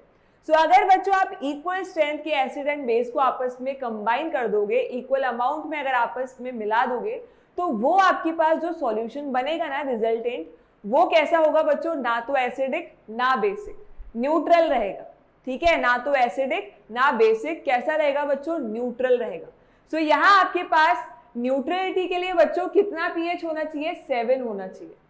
सो इसलिए बच्चों यहाँ आपके पास आंसर कितना आ जाएगा, आंसर वुड बी और C 7। ठीक है, सो इसी तरीके से बच्चों अगर नेक्स्ट क्वेश्चन की बात करें, so next question is a solution has pH is equals to 9। एक सॉल्यूशन है बच्चों जिसका pH कितना है, 9 है। On dilution the pH value, अगर हम उसका डाइल्यूशन कर रहे हैं, डाइल्यूशन का मतलब क्या है बच्चों कि हम उसमें पानी मिला रहे हैं। ठीक है, हम उसको क्या कर रहे हैं, डाइल्यूट कर रहे हैं, तो क्या होगा उस pH का, क्या वो डिक्रीज होगा, क्या वो इंक्रीज होगा, सेम रहेगा या फिर नन ऑफ दिस। सो बच्चों एक बात ध्यान दो आप, pH इज इक्वल्स टू 9 किसको रिप्रेजेंट कर रहा है, pH is equals to 9 represent कर रहा है बेसिक सॉल्यूशन। ठीक है, किसको रिप्रेजेंट कर रहा है बच्चों, बेसिक सॉल्यूशन को। अब अगर बच्चों आप बेसिक सॉल्यूशन में क्या करोगे, पानी मिलाओगे, सो ऑब्वियसली बात है OH माइनस आयंस की कंसंट्रेशन क्या होगी, कम होगी। अगर OH माइनस आयंस की कंसंट्रेशन कम हो रही है, दैट मीन्स सॉल्यूशन कहाँ शिफ्ट हो रहा है, एसिडिटी की तरफ शिफ्ट हो रहा है। और एसिडिटी में बच्चों pH क्या आती है, कम आती है। सो आपके पास इस सॉल्यूशन की pH क्या हो जाएगी, डिक्रीज हो जाएगी। ठीक है, सो आंसर क्या हो जाएगा बच्चों यहाँ पर आपके पास, A डिक्रीज। ठीक है, क्या हो जाएगा आंसर, A डिक्रीज। अब जिन जिन बच्चों को एकदम सही आंसर आए हैं दोनों क्वेश्चंस के, वेरी गुड बच्चों, आपकी प्रिपरेशन बहुत अच्छी चल रही है। और जिन जिन के थोड़ी सी गड़बड़ हो गई है तो कोई दिक्कत नहीं है बच्चों, चीजों को अच्छी तरीके से समझो, स्टिल आपके पास बहुत टाइम है। अगर आप मेहनत करते हो ना इतने टाइम में भी, तो आपका रिजल्ट बेस्ट आएगा। ओके, चलो नेक्स्ट अगर हम बात करें बच्चों, तो हमारे पास है importance of pH in everyday life. आपने अभी पीएच पढ़ा बच्चों, पीएच स्केल क्या होता है। अब पीएच का इंपॉर्टेंस हमारे डेली लाइफ में क्या क्या होता है वो अब हमें पढ़ना है। ठीक है, सो सबसे पहली बात बच्चों, इन आवर डाइजेस्टिव सिस्टम, हमारा जो डाइजेस्टिव सिस्टम होता है ना, हमारा जो अंदर डाइजेशन सिस्टम होता है, उसमें पीएच की बहुत बड़ी वैल्यू है। कैसे बच्चों, देखो सबसे पहले ना इस डायग्राम को देखो, इस इमेज को देखो, इस एनिमेशन को देखो जो आप समझना चाहो, है ना। सो ये बच्चों क्या है, पेट में एक तरीके से आग लग रही है। ऐसी सिचुएशन आपके साथ कभी हुई है, कभी आपने बहुत ही ज्यादा चटर पटर अटरम शटरम खा लिया हो और पेट में बड़ी ही प्रॉब्लम हो रही हो, है ना, ऐसा होता है। और इस कंडीशन को हम क्या बोलते हैं बच्चों, एसिडिटी बोलते हैं। क्या बोलते हैं, एसिडिटी बोलते हैं। ऐसा क्यों होता है बच्चों, क्योंकि हमारे स्टमक में ना एक एसिड होता है। कौन सा एसिड होता है बच्चों, HCl। कौन सा एसिड होता है, HCl, that is hydrochloric acid. अब कभी कभी क्या होता है बच्चों, एक्सट्रीम कंडीशन में जब हम बहुत देर तक भूखे रह जाते हैं या हम बहुत चटपटी चीजें खा लेते हैं, तो क्या होता है, इस HCl का अमाउंट बहुत ज्यादा बढ़ जाता है। सो बढ़ने लगता है तो एसिड है और बहुत खतरनाक एसिड है, अमाउंट बढ़ेगा तो क्या होने लगता है बच्चों, हमें बर्निंग सी, इरिटेशन सी फील होने लगती है। ऐसा इसलिए होता है बच्चों क्योंकि हमारे स्टमक का पीएच जो होता है वो क्या होता जाता है, लो होता जाता है। एक्सेसिव अमाउंट में बच्चों अगर HCl रिलीज होगा, दैट मीन्स पीएच क्या होता जाएगा, कम होता जाएगा, क्योंकि एसिडिटी बढ़ रही है ना। सो इस कंडीशन से बच्चों बचने के लिए हम क्या करते हैं वो हमें यहां पढ़ना है। सो देखेंगे बच्चों, कभी हुई है एसिड आप लोग, एसिडिटी आप लोगों को नहीं हुई है तो आपके पेरेंट्स को जरूर हुई होगी, एक बार पूछना उनसे। ठीक है, सो क्या किया जाता है बच्चों, to get rid of too much acidity, acidity से रिड पाने के लिए, मतलब आराम पाने के लिए बच्चों क्या किया जाता है, people use bases such as magnesium hydroxide, that is called milk of magnesia, which neutralise the excessive acid. बच्चों होता क्या है, अब ये एसिड के कारण हमें प्रॉब्लम हो रही है। सो एसिड को न्यूट्रलाइज कौन कर सकता है, एसिड का इफेक्ट खत्म कौन कर सकता है, बेसिस कर सकते हैं। सो हम क्या ले लेते हैं बच्चों, इनो ले लेते हैं। कभी आपने देखा होगा इनो वगैरह का ऐड कि एसिडिटी का अंत तुरंत 6 सेकंड में ही काम शुरू करे, है ना, देखा होगा आपने। सो बच्चों क्या होता है कि वो जो इनो होता है उसमें क्या होते हैं, बहुत ही ज्यादा माइल्ड बेसिस होते हैं। Okay, for example magnesium hydroxide, इसका दूसरा नाम क्या होता है बच्चों, मिल्क ऑफ मैग्नीशिया। बड़ा ही कॉमन नेम है, आपको याद रहना चाहिए कि मैग्नीशियम हाइड्रोक्साइड का दूसरा नाम क्या होता है, मिल्क ऑफ मैग्नीशियम। सो क्या होता है बच्चों, अगर हम माइल्ड बेसिस को इनटेक करेंगे, उनको पिएंगे, तो वो क्या करेंगे, एक्सेसिव एसिड को क्या कर देंगे, न्यूट्रलाइज कर देंगे, और इससे बच्चों जो हमें बर्निंग और इरिटेशन फील हो रही है वो अब नहीं फील होगी। ऑलराइट, सो ये था बच्चों आपके पास importance of pH in our digestive system. Next हमारे पास बच्चों क्या है, नेक्स्ट है हमारे पास टूथ डिके। सो अब बच्चों आप जानते होंगे कि आपके पास ना बहुत सारे बच्चे आपने ऐसे देखे होंगे जिनके दांतों में क्या लग जाता है, कीड़ा लग जाता है, बट वो कीड़ा नहीं होता है, वो हमारे जो टूथ होते हैं ना, जो हमारे दांत होते हैं, वो क्या स्टार्ट हो जाते हैं, डीके होना स्टार्ट हो जाते हैं। ऑलराइट, कुछ इस तरीके से बच्चों ये टूथ डीके है ना। सो ये जो दांत है ये पूरा खराब हो चुका है और इसको बहुत मजे आ रहे हैं क्योंकि इसने बहुत सारी चॉकलेट्स और बहुत सारी मीठी चीजें खाई हैं और उसके बाद ब्रश भी नहीं किया। सो मेन रीजन क्या होता है बच्चों टूथ डीके का, टूथ डीके का मेन रीजन होता है कि जब हम बहुत ज्यादा खाना खा करके, मतलब बहुत ज्यादा मीठा खाना खा करके ब्रश वगैरह नहीं करते हैं, तो हमारे दांतों में क्या रह जाते हैं, बहुत सारे फूड पार्टिकल्स रिमेनिंग रह जाते हैं। ऑलराइट, अब वो फूड पार्टिकल्स बच्चों जैसे ही डीके होना स्टार्ट होते हैं, हमारे माउथ में बहुत सारे बैक्टीरियाज हैं, वो बैक्टीरियाज उन फूड पार्टिकल्स के ऊपर क्या करते हैं, एक्शन करते हैं, उन्हें डीके करते हैं, और उनके डीके होने से बच्चों, फूड पार्टिकल के डीके होने से क्या रिलीज होता है, एसिड रिलीज होता है। क्या रिलीज होता है बच्चों, एसिड रिलीज होता है, और एसिड ही है मेन कॉज हमारे टूथ के खराब होने का।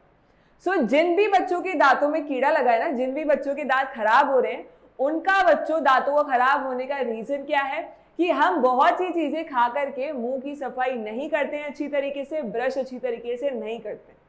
ऑलराइट, सो बच्चों यहां अगर हम देखें, so bacteria present in mouth produce acids.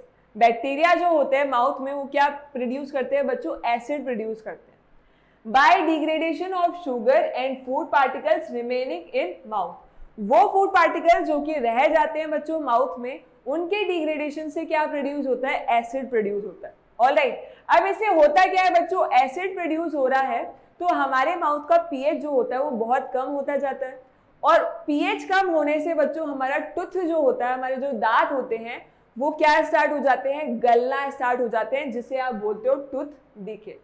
अब इस कंडीशन से बच्चों बचने के लिए क्या किया जाता है, हम यूज करते हैं टूथपेस्ट। ठीक है बच्चों, हम क्या यूज करते हैं, टूथपेस्ट यूज करते हैं। ऑलराइट, क्यों यूज करते हैं, क्योंकि बच्चों टूथपेस्ट कैसे होते हैं, बेसिक इन नेचर होते हैं। आपने टेस्ट किया होगा पेस्ट को, है ना, सभी करते हैं। सो थोड़ा सा क्या होता है बच्चों, उसमें कड़वा सा स्वाद होता है, कड़वा सा टेस्ट होता है। अब बेसिस जो होते हैं उनका क्या टेस्ट होता है बच्चों, कैसा टेस्ट होता है, बिटर टेस्ट होता है। और टूथपेस्ट कैसी होती है, बेसिक इन नेचर होती है, इसलिए बच्चों उसका टेस्ट भी कैसा होता है, कड़वा होता है, बिटर होता है। सो इस कंडीशन से बच्चों, टूथ डिके की कंडीशन से बचने के लिए, जो कि एक्सेसिव एसिड के प्रोडक्शन के कारण हो रही है, तो हम क्या यूज करते हैं, टूथपेस्ट यूज करते हैं, और दिन में 2 बार यूज करना चाहिए। मैं तो बोलती हूँ जब भी आप खाना खाओ तो एक बार अच्छी तरीके से कुल्ला जरूर कर लिया करो, पेस्ट 2 बार, और दिन में जितनी बार भी कुछ भी खाओ अच्छी तरीके से मुंह को साफ कर लिया करो। ऑलराइट, सो ये था बच्चों पीएच का importance in tooth decay. Next अगर हम देखें बच्चों, नेक्स्ट इंपॉर्टेंस कहाँ है, तो that is pH of soil. Soil की पीएच जो होती है, सॉइल में आप क्या करते हो बच्चों, प्लांट्स ग्रो करते हो। सो उस सॉइल का जिसमें आप प्लांट्स ग्रो करने वाले हो, उस सॉइल का बच्चों एक एग्जैक्ट अमाउंट ऑफ पीएच, एक एग्जैक्ट वैल्यू होनी चाहिए पीएच। ठीक है, अगर बच्चों ज्यादा कम वैल्यू हुई पीएच की, दैट मीन्स सॉइल जो है वो एसिडिक हो जाएगी, तो हमारे जो प्लांट्स होंगे वो अच्छी तरीके से ग्रो नहीं कर पाएंगे।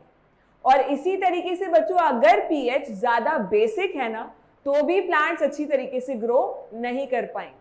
सो दैट मीन्स बच्चों जो सॉइल है उसका पीएच क्या होना चाहिए, ऑप्टिमम होना चाहिए। ठीक है, ना ज्यादा कम ना बहुत ज्यादा। ऑलराइट, सो इस तरीके से बच्चों क्या लिखना है हमें यहाँ पर, plants require a specific pH range. Plants को क्या चाहिए होता है बच्चों, एक पीएच रेंज चाहिए होता है स्पेसिफिक वाला, जो कि ना ज्यादा होता है ना कि ज्यादा कम होता है। Alright, for their healthy growth, उनके हेल्दी ग्रोथ के लिए। Next is what, most of the plants have healthy growth when the specific pH is close to 7 range. Which should be neither alkaline nor highly acidic. यानी कि बच्चों most of the plants में ऐसी चीज देखी गई कि उनकी ग्रोथ अच्छे से कब होती है, जब पीएच क्या होती है सॉइल की एग्जैक्ट 7 या क्लोज टू 7, तभी बच्चों अच्छी तरीके से ग्रो कर पाते हैं प्लांट्स। और अगर बच्चों एसिडिक है या बेसिक है सॉइल ज्यादा, तो हमारे पास प्लांट्स की ग्रोथ उतने अच्छे से तरीके से नहीं हो पाएगी। ओके, चलो नेक्स्ट इज व्हाट बच्चों, सॉल्ट्स। अब सॉल्ट्स क्या होते हैं बच्चों, इतनी देर से हम बहुत सारी रिएक्शंस में ये देख रहे हैं कि एसिड और बेस आपस में रिएक्शन करेंगे तो सॉल्ट का फॉर्मेशन होगा, ये कंपाउंड इस कंपाउंड से रिएक्शन करेगा तो सॉल्ट का फॉर्मेशन होगा, एसिड अगर मेटल से रिएक्शन करेंगे तो मेटल सॉल्ट का फॉर्मेशन होगा और हाइड्रोजन का फॉर्मेशन होगा। सो बच्चों सॉल्ट्स का मतलब क्या होता है, ये चीज यहाँ आपको समझने को अच्छी तरीके से डिटेल में मिलेगी। मैंने आपको आगे ये चीज भी बताई थी कि मैं आपको बताऊंगी सॉल्ट्स कितने टाइप के होते हैं। तो अब बच्चों वो पोर्शन आ चुका है जहां हम सॉल्ट्स के टाइप भी डिस्कस करेंगे। ऑलराइट, सो सबसे पहले बच्चों सॉल्ट्स की डेफिनेशन। सो सॉल्ट्स क्या होते हैं बच्चों, आयनिक कंपाउंड्स। सबसे पहली बात, कैसे कंपाउंड्स होते हैं, आयनिक कंपाउंड्स होते हैं which are formed by the neutralization reaction between an acid and a base। जो कि किसके थ्रू फॉर्मेशन होते हैं बच्चों, जब आप एसिड और बेस की आपस में रिएक्शन करवाओगे तो आपके पास किसका फॉर्मेशन हो जाएगा, सॉल्ट का एंड वाटर का। भाई हमने देखी थी neutralisation reaction, HCl plus NaOH, acid and base की आपस में रिएक्शन। सो फॉर्मेशन किसका हो रहा था बच्चों, NaCl का प्लस H2O का, और इसी को आप क्या बोल रहे थे, सॉल्ट बोल रहे थे। सो इसी तरीके से बच्चों आप एसिड और बेस, किसी भी एसिड किसी भी बेस की रिएक्शन करवाओगे सो आपके पास किसका फॉर्मेशन होगा, एक सॉल्ट का और एक किसका फॉर्मेशन होगा, वाटर का फॉर्मेशन होगा। सो सॉल्ट्स आर व्हाट बच्चों, ionic compounds which are formed by the neutralisation reaction. ठीक है, नेक्स्ट इज व्हाट बच्चों, नेक्स्ट अगेन हमने क्या ले लिया बच्चों, कुछ एग्जाम्पल ले लिए हैं किसके, कुछ सॉल्ट्स के जो कि फेमस हैं काफी सॉल्ट्स, उनके हमने एग्जाम्पल यहाँ पर ले लिए। कौन कौन से एग्जाम्पल है बच्चों, एक सोडियम क्लोराइड, ये तो बहुत ही ज्यादा फेमस है। Next is calcium chloride CaCl2, बच्चों आपको साथ साथ फॉर्मूले भी याद रखते हुए जाने। ठीक है, next is what, magnesium chloride that is MgCl2। ये बच्चों कुछ आपके पास एग्जाम्पल हैं किसके, सॉल्ट्स के। ऑलराइट, सो ये थी बच्चों डेफिनेशन ऑफ सॉल्ट्स। अब अगर बच्चों मैं बात करूं किसकी, टाइप्स ऑफ सॉल्ट्स की, सो कितने टाइप के सॉल्ट्स होते हैं, किस तरीके से उनका फॉर्मेशन होता है, वो यहाँ अब आप पढ़ोगे। ऑलराइट, सो बच्चों बेसिकली ना सॉल्ट्स के 3 टाइप होते हैं। एक होते हैं एसिडिक सॉल्ट्स, दूसरे होते हैं न्यूट्रल सॉल्ट्स, और थर्ड और लास्ट क्या होते हैं बच्चों, बेसिक सॉल्ट्स। एक होते हैं एसिडिक सॉल्ट्स, दूसरे होते हैं बच्चों न्यूट्रल सॉल्ट, और थर्ड आपके पास कौन से होते हैं, बेसिक सॉल्ट्स। अब अगर बच्चों हम 1 बाय 1 करके बात करें कि फॉर्मेशन किस तरीके से होता है एसिडिक सॉल्ट्स का, न्यूट्रल सॉल्ट्स का और बेसिक सॉल्ट्स का, सो वो यहां देखना है अब हमें। ऑलराइट, चलो सो सबसे पहले बच्चों एसिडिक सॉल्ट्स पे क्या होगा, आप ये चीज नोटिस करो, नाम में क्या लिखा हुआ है, एसिडिक सॉल्ट्स, यानी कि वो सॉल्ट्स जिनका नेचर कैसा होगा बच्चों, एसिडिक होगा, न्यूट्रल नहीं होगा, कैसा होगा, एसिडिक होगा। और एसिडिक बच्चों नेचर कब हो सकता है, जब आप स्ट्रॉन्ग एसिड लो बट उसकी रिएक्शन किसके साथ करवाओ, वीक बेस के साथ करवाओ। एसिड तो आप स्ट्रॉन्ग ले रहे हो बट साथ में जो रिएक्शन बेस की हो रही है वो इक्वल स्ट्रेंथ वाला नहीं है, वो इस एसिड से थोड़ा सा वीक या ज्यादा वीक बेस है। सो इस तरीके से बच्चों आपके पास जो सॉल्ट फॉर्म होगा ना, उसे आप क्या बोलोगे, उसे आप बोलोगे एसिडिक सॉल्ट। ऑलराइट, अगर हम बात करें बच्चों नेक्स्ट इज व्हाट, वहां बच्चों हम एग्जांपल लेंगे अच्छी तरीके से, बट एक बार हम सारी चीजें इनमें जनरल देख लेते हैं, देन हम जाएंगे इनके एग्जांपल्स पर। न्यूट्रल सॉल्ट्स की अगर मैं बात करूं बच्चों, सो न्यूट्रल सॉल्ट्स क्या होंगे, जब आपके पास इक्वल स्ट्रेंथ वाला एसिड और इक्वल स्ट्रेंथ वाला बेस आपस में कंबाइन करेंगे, सो आपके पास बच्चों किसका फॉर्मेशन होगा, न्यूट्रल सॉल्ट्स का। यानी कि एसिड की स्ट्रेंथ भी उतनी ही है जितनी बेस की स्ट्रेंथ, दोनों को आपस में हमने कंबाइन किया तो जो आपके पास सॉल्ट बनेगा ना तो उसमें एसिड का नेचर होगा ना उसमें बेस का नेचर होगा, वो न्यूट्रल होगा। ऑलराइट, सो ऐसे सॉल्ट्स को बच्चों हम क्या बोलते हैं, न्यूट्रल सॉल्ट्स बोलते हैं। ठीक है, नेक्स्ट अगर मैं बात करूं बच्चों बेसिक सॉल्ट्स की, अब आपको नाम से पता चल गया होगा। ठीक है, नाम से आपको पता चल गया होगा कि बेसिक सॉल्ट्स। अब यहाँ बच्चों हम क्या चीज स्ट्रॉन्ग लेंगे, यहाँ हम लेंगे स्ट्रॉन्ग बेस बट वीक लेंगे एसिड। ओके, अब चीजें समझ में आ रही होंगी। सो यहाँ आप क्या लोगे, एसिड तो वीक लोगे बट बेस क्या लोगे बच्चों, स्ट्रॉन्ग बेस लोगे। तो इस तरीके से आपके पास फॉर्मेशन हो जाएगा किसका, फॉर्मेशन हो जाएगा बेसिक सॉल्ट्स का। बहुत ही इजी बच्चों क्लासिफिकेशन है, जैसा नाम है वैसा ही काम है। एसिडिक सॉल्ट्स है तो आपने एसिड किसका लिया होगा बच्चों, स्ट्रॉन्ग लिया होगा, और बेस क्या लिया होगा, वीक बेस लिया होगा। ठीक है, न्यूट्रल है तो दोनों इक्वल स्ट्रेंथ के लेने पड़ेंगे, और अगर बेसिक सॉल्ट्स है तो हमें बेस क्या लेना पड़ेगा, ज्यादा स्ट्रॉन्ग लेना पड़ेगा। ऑलराइट, अब बच्चों अगर मैं बात करूं एग्जांपल्स की, सो यहाँ आपके पास एग्जांपल है किसका, NH4Cl का। किसका बच्चों, NH4Cl का। यहाँ है NaCl का, और यहाँ है आपके पास CH3COONa का। ठीक है, CH3COONa। Wait a second, okay. So यहाँ बच्चों हमने एग्जाम्पल लिया है किसका, NH4Cl का, यहाँ हमने एग्जाम्पल लिया है NaCl का, और यहाँ हमने एग्जाम्पल लिया है CH3COONa।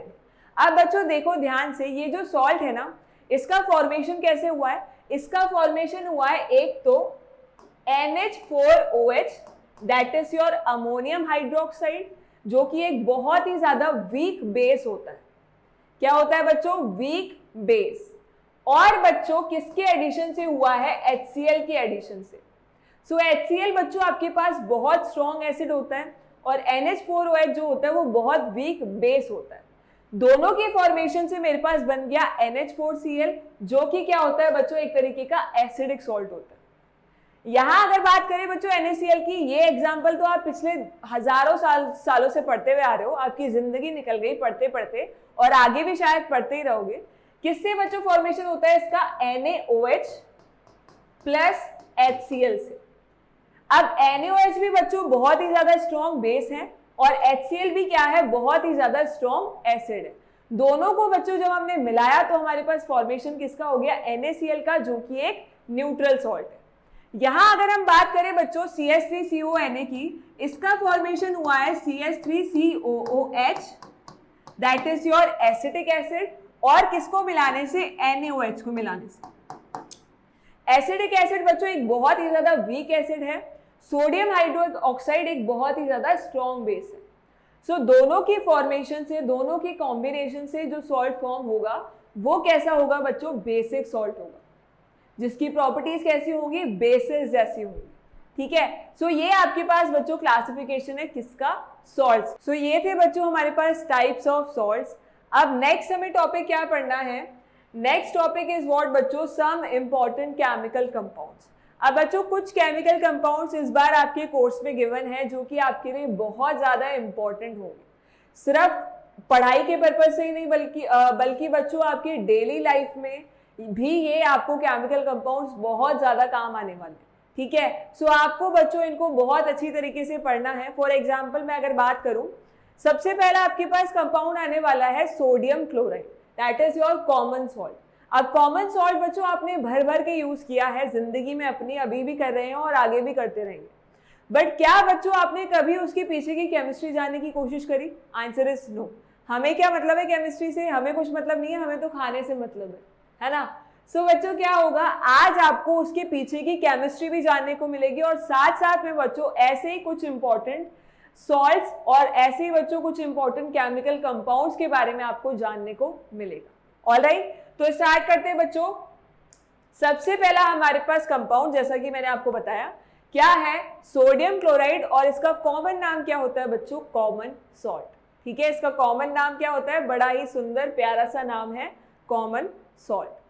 Second thing is what बच्चों, कि इसका फॉर्मेशन कैसे होता है। सो इसका फॉर्मेशन होता है बच्चों न्यूट्रलाइजेशन रिएक्शन से। किस तरीके से बच्चों, न्यूट्रलाइजेशन रिएक्शन से। और न्यूट्रलाइजेशन रिएक्शन तो हम पिछले 400 सालों से पढ़ते हुए आ रहे हैं कि हम एक एसिड लेते हैं, और अगर आपको क्या बनाना है, सोडियम क्लोराइड बनाना है, तो कौन सा एसिड लेना होगा, HCl, और इसके साथ बेस कौन सा लेना होगा बच्चों, सोडियम हाइड्रोक्साइड। इन दोनों की अगर आपस में आप रिएक्शन करवाओगे तो आपके पास फॉर्मेशन हो जाएगा NaCl का प्लस वाटर का। नेक्स्ट इज व्हाट बच्चों, नेक्स्ट इज इसकी कुछ प्रॉपर्टीज। क्या क्या प्रॉपर्टीज होती है बच्चों? अब प्रॉपर्टीज आपने देखी होंगी। कैसा होता है बच्चों? ये व्हाइट पाउडर होता है। कैसा पाउडर होता है? व्हाइट पाउडर होता है, having melting point of 1081 kelvin. कितना मेल्टिंग पॉइंट होता है बच्चों इसका? 1081 kelvin. Alright, next is what बच्चों? It is highly soluble. ये क्या होता है बच्चों? हाईली सॉल्युबल होता है इन वाटर। आप इसको पानी में डालोगे तो ये फटाफट से घुल जाता है, इसलिए हम बोलते हैं कि it is highly soluble in water. Next is what? And becomes ionised in aqueous. इसको सॉल्यूशन नहीं बच्चों, इसको सॉल्यूशन कर लीजिएगा। इसका क्या मतलब है बच्चों कि जैसे ही आप इस सॉल्ट को पानी में डालोगे तो ये कैसा हो जाता है? अपने आयंस में टूट जाता है, अपने आयंस में डिवाइड हो जाता है। सो इसलिए बच्चों क्या कहा जाता है कि इसे वाटर में डिसॉल्व करने पर ये आयनाइज्ड हो जाता है। ऑलराइट, नेक्स्ट अगर हम बात करें बच्चों, so next is what? Uses. Uses क्या क्या होते हैं NaCl के? बहुत ज्यादा यूजेस होते हैं बच्चों NaCl के। So NaCl is used as common salt in food. सबसे पहली बात, हम इसका सबसे ज्यादा यूज कहाँ करते हैं? As a common salt in food. Next is what बच्चों? Use for prevention of food. ठीक है, प्रिवेंशन कर लेना बच्चों इसको। प्रिवेंशन का मतलब क्या होता है बच्चों कि ऐसा कोई फूड जिसे हमें बहुत लंबे टाइम तक रखना है, उसको खराब होने से बचाने के लिए हम क्या डाल सकते हैं? सॉल्ट डाल सकते हैं। फॉर एग्जाम्पल अचार वगैरह बनाते होंगे घर में आप लोगों के, सो उसमें बच्चों बहुत सारा नमक डाला जाता है ताकि उसमें बैक्टीरिया ना लगे, ताकि उसमें फंगस ना लगे, खराब ना हो। ऑलराइट, सो इसको हम बच्चों एज अ प्रिजर्वेटिव भी यूज कर सकते हैं। Next is what? Next is as a raw material in making many substances. और बच्चों हम इसे एज अ रॉ मटेरियल भी यूज कर सकते हैं इन मेकिंग मैनी सब्सटेंसेस। आप आगे बच्चों पढ़ोगे अभी, जितने अदर केमिकल कंपाउंड, जितने अदर आपके पास सब्सटेंसेस आने वाले हैं ना, उनके फॉर्मेशन में, बहुतों के फॉर्मेशन में NaCl को हम यूज करते हैं। सो वो भी बच्चों क्या हो गया? एक यूज हो गया NaCl का, कि हम इसे as a raw material use कर सकते हैं। ऑलराइट, नेक्स्ट इज व्हाट बच्चों? नेक्स्ट जो हमारे पास कंपाउंड है दैट इज सोडियम हाइड्रोक्साइड, और इसका कॉमन नाम क्या होता है बच्चों? Caustic soda. क्या नाम होता है? कास्टिक सोडा या कॉस्टिक सोडा कई लोग बोलते हैं। ऑलराइट, सो अगेन बच्चों सबसे पहले इसका प्रिपरेशन कैसे होता है? सो प्रिपरेशन इसका कैसे होता है बच्चों? It is prepared by chlor alkali process. ठीक है बच्चों, किस प्रोसेस के थ्रू इसका फॉर्मेशन होता है? इसका फॉर्मेशन होता है क्लोर-एल्कली प्रोसेस के थ्रू। क्लोर-एल्कली प्रोसेस में हम करते क्या है? हम ब्राइन जो सॉल्यूशन होता है हमारे पास, ब्राइन का मतलब क्या होता है? सोडियम क्लोराइड का एक्वस सॉल्यूशन। NaCl को आपने पानी में डाल दिया और उसके बाद बच्चों जो आपके पास सॉल्यूशन बना उसे आप बोलते हो ब्राइन सॉल्यूशन। ब्राइन सॉल्यूशन का बच्चों जब आप इलेक्ट्रोलाइसिस करवाते हो, क्या करवाते हो बच्चों? इलेक्ट्रोलाइसिस, तो आपके पास फॉर्मेशन होता है किस किस का? सोडियम हाइड्रोक्साइड का, that is your caustic soda. अब ये बच्चों क्लोर-एल्कली की पूरी प्रोसेस मैं आपको पढ़ा चुकी हूँ। अगर आपको बच्चों क्लोर-एल्कली की प्रोसेस के बारे में जानना है तो हमारा ऐप डाउनलोड कीजिए, वहां आपको इस चैप्टर का पूरा पैकेज मिलेगा। वहां मैंने आपको डिटेल में पूरी अच्छी तरीके से समझाई हुई है क्लोर-एल्कली प्रोसेस। और बच्चों पैकेज भी ज्यादा महंगा नहीं है, जितने रुपए में आपकी आइसक्रीम आती है ना, 15 से 20 से 30 रुपए में, उतना ही पैकेज है। ठीक है, सो टेंशन वाली बात नहीं है। और अच्छी बात यह है कि आपको यहाँ बच्चों डाउट सेशन भी अपने क्लियर करने के लिए मिलेंगे। मतलब आपके लिए डाउट सेशन अलग से कंडक्ट करवाए जाएंगे हर चैप्टर के, और आपको जो भी डाउट है, जितना भी डाउट है, जहां भी डाउट है, आप बेझिझक हमसे पूछ सकते हैं उन लाइव डाउट सेशन में। ऑलराइट, चलो, सो नेक्स्ट इज व्हाट बच्चों? यहाँ हमने रिएक्शन लिखी है। सोडियम क्लोराइड को जैसे ही हम वाटर में बच्चों डिसॉल्व करेंगे, सो उसका क्या हो जाएगा? इलेक्ट्रोलाइसिस हो जाएगा। फॉर्मेशन किसका हो जाता है? कास्टिक सोडा का। और एनोड पर हमारे पास क्लोरीन गैस निकलती है, और कैथोड पर बच्चों कौन सी गैस निकलती है? हाइड्रोजन गैस निकलती है। अब बच्चों एनोड कैसे बनाते हैं हम, कैथोड कैसे बनाते हैं? तो अगेन आई एम सेइंग कि मैंने ये अच्छी तरीके से डिटेल में बच्चों समझाया है, पूरी बहुत लंबी प्रोसेस है। ऑलराइट, सो ये आपके पास क्या है बच्चों? पूरी रिएक्शन है जिसमें आप क्या करते हो? फॉर्मेशन करते हो सोडियम हाइड्रोक्साइड का या कास्टिक सोडा का। नेक्स्ट अगर हम बात करें बच्चों, नेक्स्ट इज व्हाट? अगेन इसकी प्रॉपर्टीज। सो प्रॉपर्टीज क्या होती है बच्चों, ये क्या होता है, एक बहुत ही ज्यादा स्लिपरी सॉलिड होता है। कैसा सॉलिड होता है बच्चों, स्लिपरी सॉलिड। और इसका मेल्टिंग पॉइंट बच्चों कितना होता है, 591 केल्विन। कितना होता है बच्चों, 591 केल्विन। नेक्स्ट अगर हम बात करें बच्चों, इसे भी हम कैसे यूज कर सकते हैं, एज अ लेबोरेटरी रिएजेंट हम यूज कर सकते हैं। लैब्स में वगैरह बच्चों, लैब्स में हमें बहुत सारे केमिकल्स बनाने होते हैं, बहुत सारे कंपाउंड फॉर्म करने होते हैं।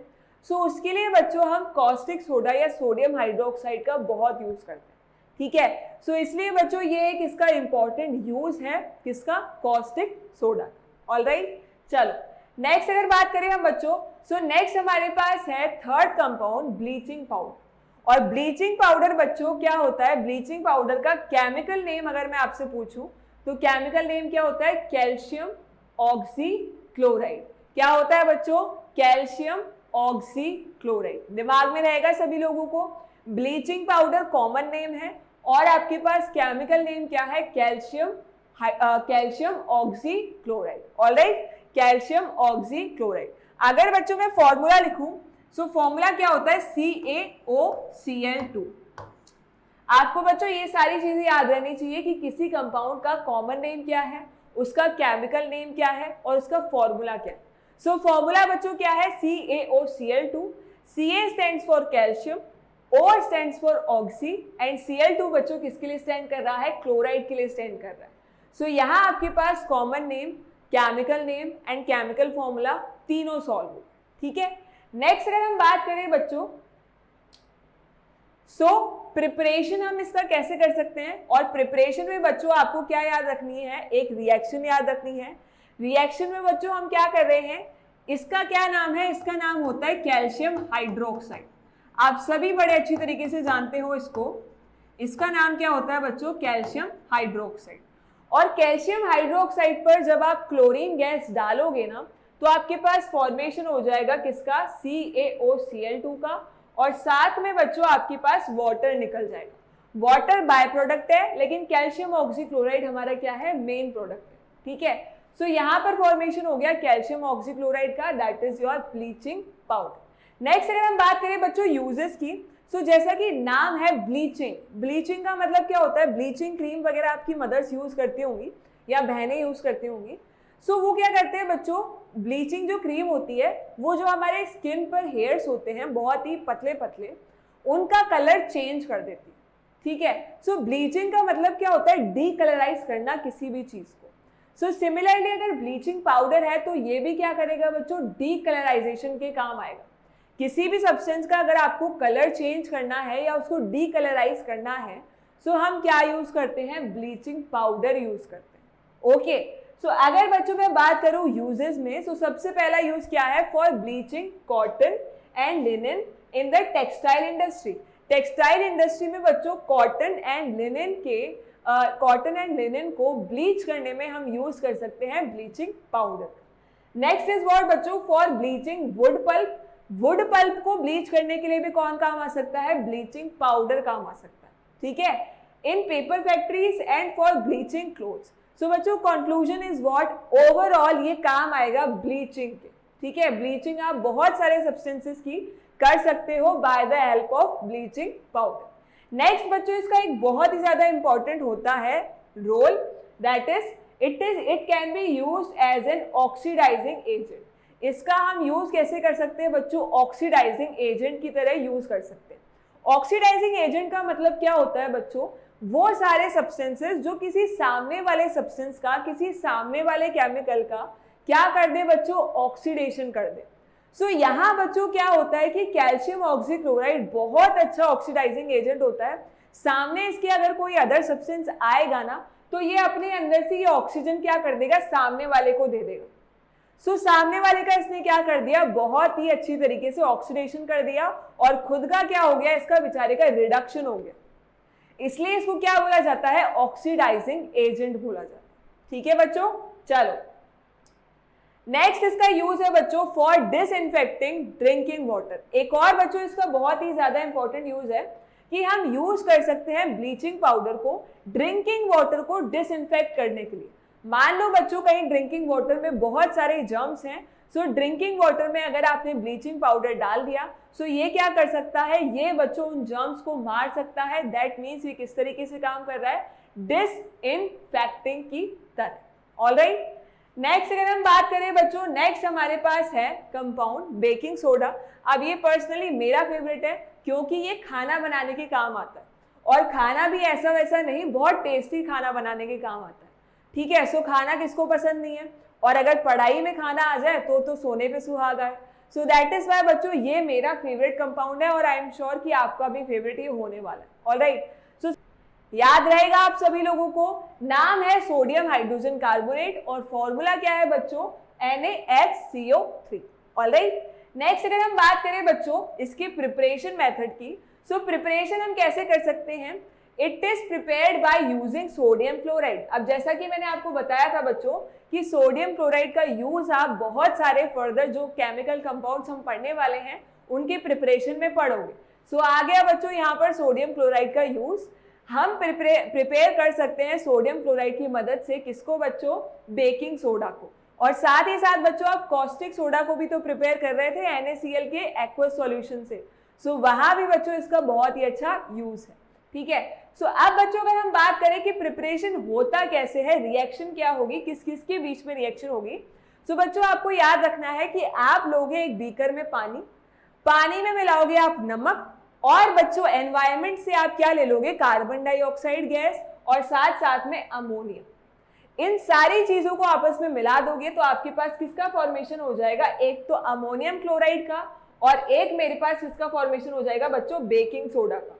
बेकिंग सोडा ही तो मुझे चाहिए था।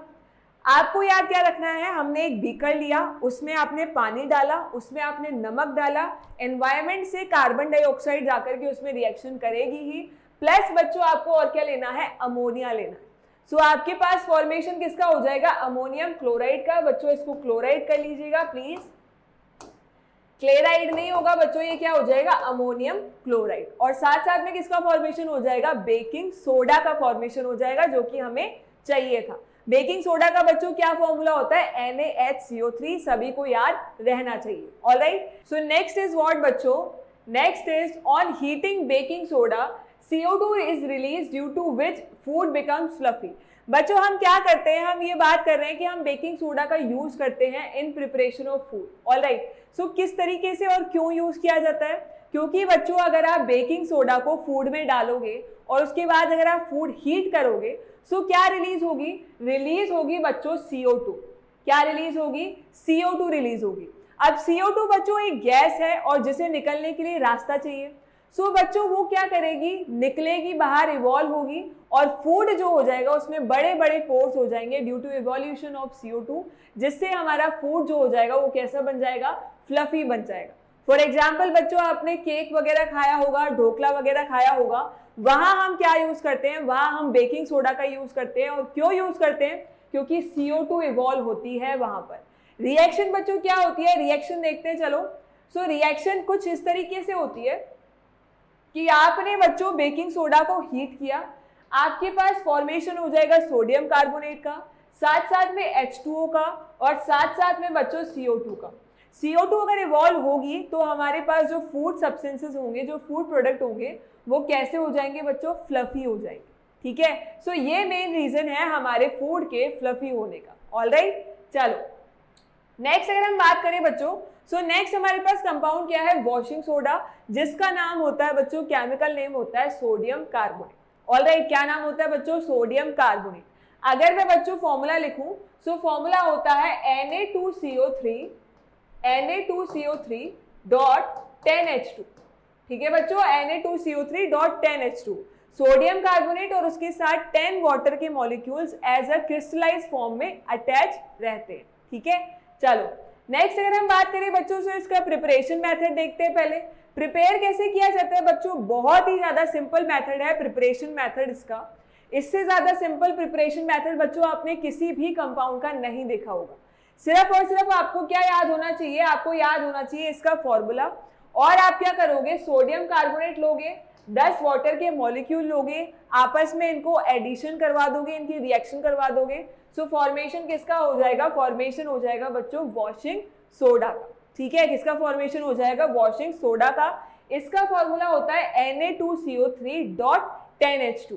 क्या फॉर्मूला होता है बच्चों, Na2CO3.10H2। ये जो H2 है ना बच्चों, इसे हम बोलते हैं वाटर ऑफ क्रिस्टलाइजेशन। क्या बोलते हैं बच्चों, वाटर ऑफ क्रिस्टलाइजेशन। याद रहना चाहिए बच्चों, ठीक है, शॉर्ट में हम इसे बोलते हैं WOC, वाटर ऑफ क्रिस्टलाइजेशन। ठीक है, नेक्स्ट अगर हम बात करें बच्चों, सो नेक्स्ट है यूजेस। और सबसे पहला बच्चों यूज क्या है कि हम इसको यूज करते हैं बेकिंग पाउडर के फॉर्मेशन में। बेकिंग पाउडर बच्चों बनाया जाता है bye the help of baking soda. Next is what बच्चों, नेक्स्ट यूज क्या है कि यूज्ड एज एंटासिड। हम इसे एंटासिड की तरह यूज कर सकते हैं। अब एंटासिड का मतलब क्या होता है बच्चों, वो सारे सब्सटेंसेस जो कि क्या करते हैं न्यूट्रलाइज एक्सेसिव एसिड। जो कि क्या करते हैं बच्चों, एक्सेसिव एसिड को क्या कर देते हैं, न्यूट्रलाइज कर देते हैं। आपने ये चीज बच्चों देखी थी जब हम इंपॉर्टेंस ऑफ पीएच पढ़ रहे थे, तो वहां हमने चीज नोटिस करी कि जब पेट में एसिडिटी ज्यादा हो जाती है तो हम क्या यूज करते हैं, हम कुछ माइल्ड बेसिस यूज करते हैं, और उन्हीं को हम क्या बोल सकते हैं बच्चों, एंटासिड बोलते हैं। क्या बोलते हैं, एंटासिड बोलते हैं। ठीक है, एंटासिड क्यों बोलते हैं बच्चों, क्योंकि वो एक्सेसिव एसिड के अमाउंट को क्या करते हैं, न्यूट्रलाइज करते हैं। ऑलराइट, समझ में आ गई बात, एंटासिड किसको बोलते हैं। चले नेक्स्ट, चलो नेक्स्ट इसका बच्चों यूज क्या है कि हम इसको यूज कर सकते हैं इन फायर एक्सटिंग्विशर्स। ऑलराइट, जहां आपको आग बुझानी हो सो वहां आप फायर एक्सटिंग्विशर्स का यूज करते हो, और उनमें बच्चों आपके पास केमिकल कौन सा होता है, वॉशिंग सोडा होता है। ठीक है, नेक्स्ट अगर हम बात करें बच्चों, तो नेक्स्ट आपके पास कंपाउंड है प्लास्टर ऑफ पेरिस। ठीक है, क्या कंपाउंड है बच्चों, प्लास्टर ऑफ पेरिस, जिसे हम बोलते हैं POP। ओके, क्या बोलते हैं बच्चों, POP। ठीक है, अब ये बच्चों बहुत ही ज्यादा इंपॉर्टेंट कंपाउंड है, बहुतों बार इससे क्वेश्चन आ चुके हैं। वैसे तो बच्चों सारे ही इंपॉर्टेंट हैं, बट POP और ब्लीचिंग पाउडर से बहुत बार क्वेश्चंस आ चुके हैं। ठीक है, तो सबसे पहले बच्चों बात करें यहाँ पर, इसका केमिकल फॉर्मूला क्या होता है। केमिकल फॉर्मूला होता है CaSO4.12H2। केमिकल फॉर्मूला क्या होता है बच्चों, CaSO4.12H2। ठीक है, नेक्स्ट अगर हम बात करें बच्चों, नेक्स्ट है इसका प्रिपरेशन कैसे किया जाता है। सो प्रिपरेशन बच्चों इसका किया जाता है जिप्सम से। किससे किया जाता है बच्चों, जिप्सम से। अब जिप्सम क्या होता है, जिप्सम का फॉर्मूला और POP का फॉर्मूला बहुत मिलता जुलता होता है, सिर्फ और सिर्फ वाटर के मॉलिक्यूल के अमाउंट का डिफरेंस होता है। ये आपके पास जिप्सम है, जिप्सम का फॉर्मूला क्या होता है बच्चों, CaSO4.2H2, यानी कि यहाँ पर आपके पास 2 वाटर ऑफ क्रिस्टलाइजेशन के मॉलिक्यूल्स हैं। बट अगर आप इसको हीट कर दोगे तो इसमें से बच्चों 1.5 मॉलिक्यूल वाटर का बाहर निकल जाएगा, और आपके पास किसका फॉर्मेशन हो जाएगा, फॉर्मेशन हो जाएगा बच्चों किसका, POP का, जिसमें आपके पास आधा वाटर का मॉलिक्यूल प्रेजेंट रहता है। ठीक है, सो इस तरीके से आप प्रिपेयर कर सकते हो किसको बच्चों, POP को। नेक्स्ट अगर हम बात करें बच्चों, सो एक बच्चों बहुत ही ज्यादा इंपॉर्टेंट बात आपको नोट रखनी होगी POP के लिए। POP में जैसे ही बच्चों आप थोड़ा सा भी अगर पानी मिलाओगे ना, सो ये अगेन किस में चेंज हो जाएगा, जिप्सम में चेंज हो जाएगा। अब बच्चों मैंने जिप्सम से POP मिलाया है, मतलब जिप्सम से मैंने POP बनाया है, सो POP में अगर फिर से वाटर ऐड हो गया तो मेरी तो सारी की सारी मेहनत खराब हो जाएगी। इसलिए बच्चों POP को हम कहाँ, ऐसे कंटेनर्स में रखते हैं जहाँ बिल्कुल भी मॉइस्चर नहीं होता, वरना बच्चों ये POP वाटर से फिर से कंबाइन होकर के क्या फॉर्म कर लेगा, जिप्सम का फॉर्मेशन कर लेगा। सो इसलिए बच्चों आपको ध्यान रखना है कि हम POP को कुछ ऐसे कंटेनर्स में रखते हैं जहां वाटर या जहां मॉइस्चर बिल्कुल भी नहीं होना चाहिए। ठीक है, सो ये था बच्चों आपके पास POP। नेक्स्ट अगर हम बात करें, सो नेक्स्ट आपके सामने अगेन कुछ क्वेश्चंस आ चुके हैं। अगेन बच्चों आपको अपनी मेहनत से करने हैं सारे क्वेश्चंस। क्या क्वेश्चन है बच्चों, सबसे फर्स्ट क्वेश्चन है, Which of the following salts does not contain water of crystallization? कौन सा ऐसा सॉल्ट है बच्चों जिसमें वाटर ऑफ क्रिस्टलाइजेशन नहीं होता। तो ऐसे क्वेश्चंस को सॉल्व करने के लिए आपको डायरेक्ट फॉर्मूला याद होना चाहिए, जिसको फॉर्मूला याद नहीं है उससे ये क्वेश्चन सॉल्व नहीं हो सकता। सो अगर बात करें बच्चों ब्लू विट्रॉल की, ब्लू विट्रॉल का फॉर्मूला होता है CuSO4.5H2। ठीक है बच्चों, ब्लू विट्रॉल का क्या फॉर्मूला होता है, CuSO4.5H2। नेक्स्ट हम बात करें बच्चों वॉशिंग सोडा की। सो वॉशिंग सोडा का क्या फॉर्मूला होता है, Na2CO3.10H2, अभी अभी हमने पढ़ा था, है ना। बेकिंग सोडा का बच्चों क्या फॉर्मूला होता है, NaHCO3, ठीक है, NaHCO3। और अगर मैं बात करूं बच्चों जिप्सम की, सो जिप्सम का क्या फॉर्मूला होता है, यहां लिखती हूं मैं CaSO4.2H2। सो बच्चों सारे फॉर्मूला में से सिर्फ और सिर्फ बेकिंग सोडा का फॉर्मूला ऐसा है जिसमें वाटर ऑफ क्रिस्टलाइजेशन नहीं है, ठीक है। सो यहाँ पर आपके पास आंसर क्या हो जाएगा बच्चों, सी, बेकिंग सोडा। ऑलराइट, समझ में आ गई बात। सो यहाँ आपके पास आंसर क्या हो जाएगा बच्चों, बेकिंग सोडा। चारों कंपाउंड्स के फॉर्मूले आपको याद हो जाने चाहिए, अगर याद नहीं है तो कॉपी में कहीं साइड में लिख लीजिए। ऑलराइट, नेक्स्ट अगर हम बात करें बच्चों, सो नेक्स्ट हमारे पास क्वेश्चन है, match the column first and column second by selecting the correct option.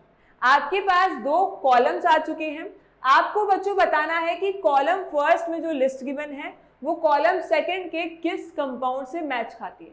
सो अगर बात करें बच्चों सॉल्ट की, तो सॉल्ट यहाँ देखो कौन है, HCl एक एसिड है, बेकिंग सोडा एक बेस है, NH4Cl जरूर क्या है, एक सॉल्ट है। सो यहाँ पर आपके पास क्या हो जाएगा, सॉल्ट A जो होगा वो क्या हो जाएगा, थर्ड से मैच कर जाएगा।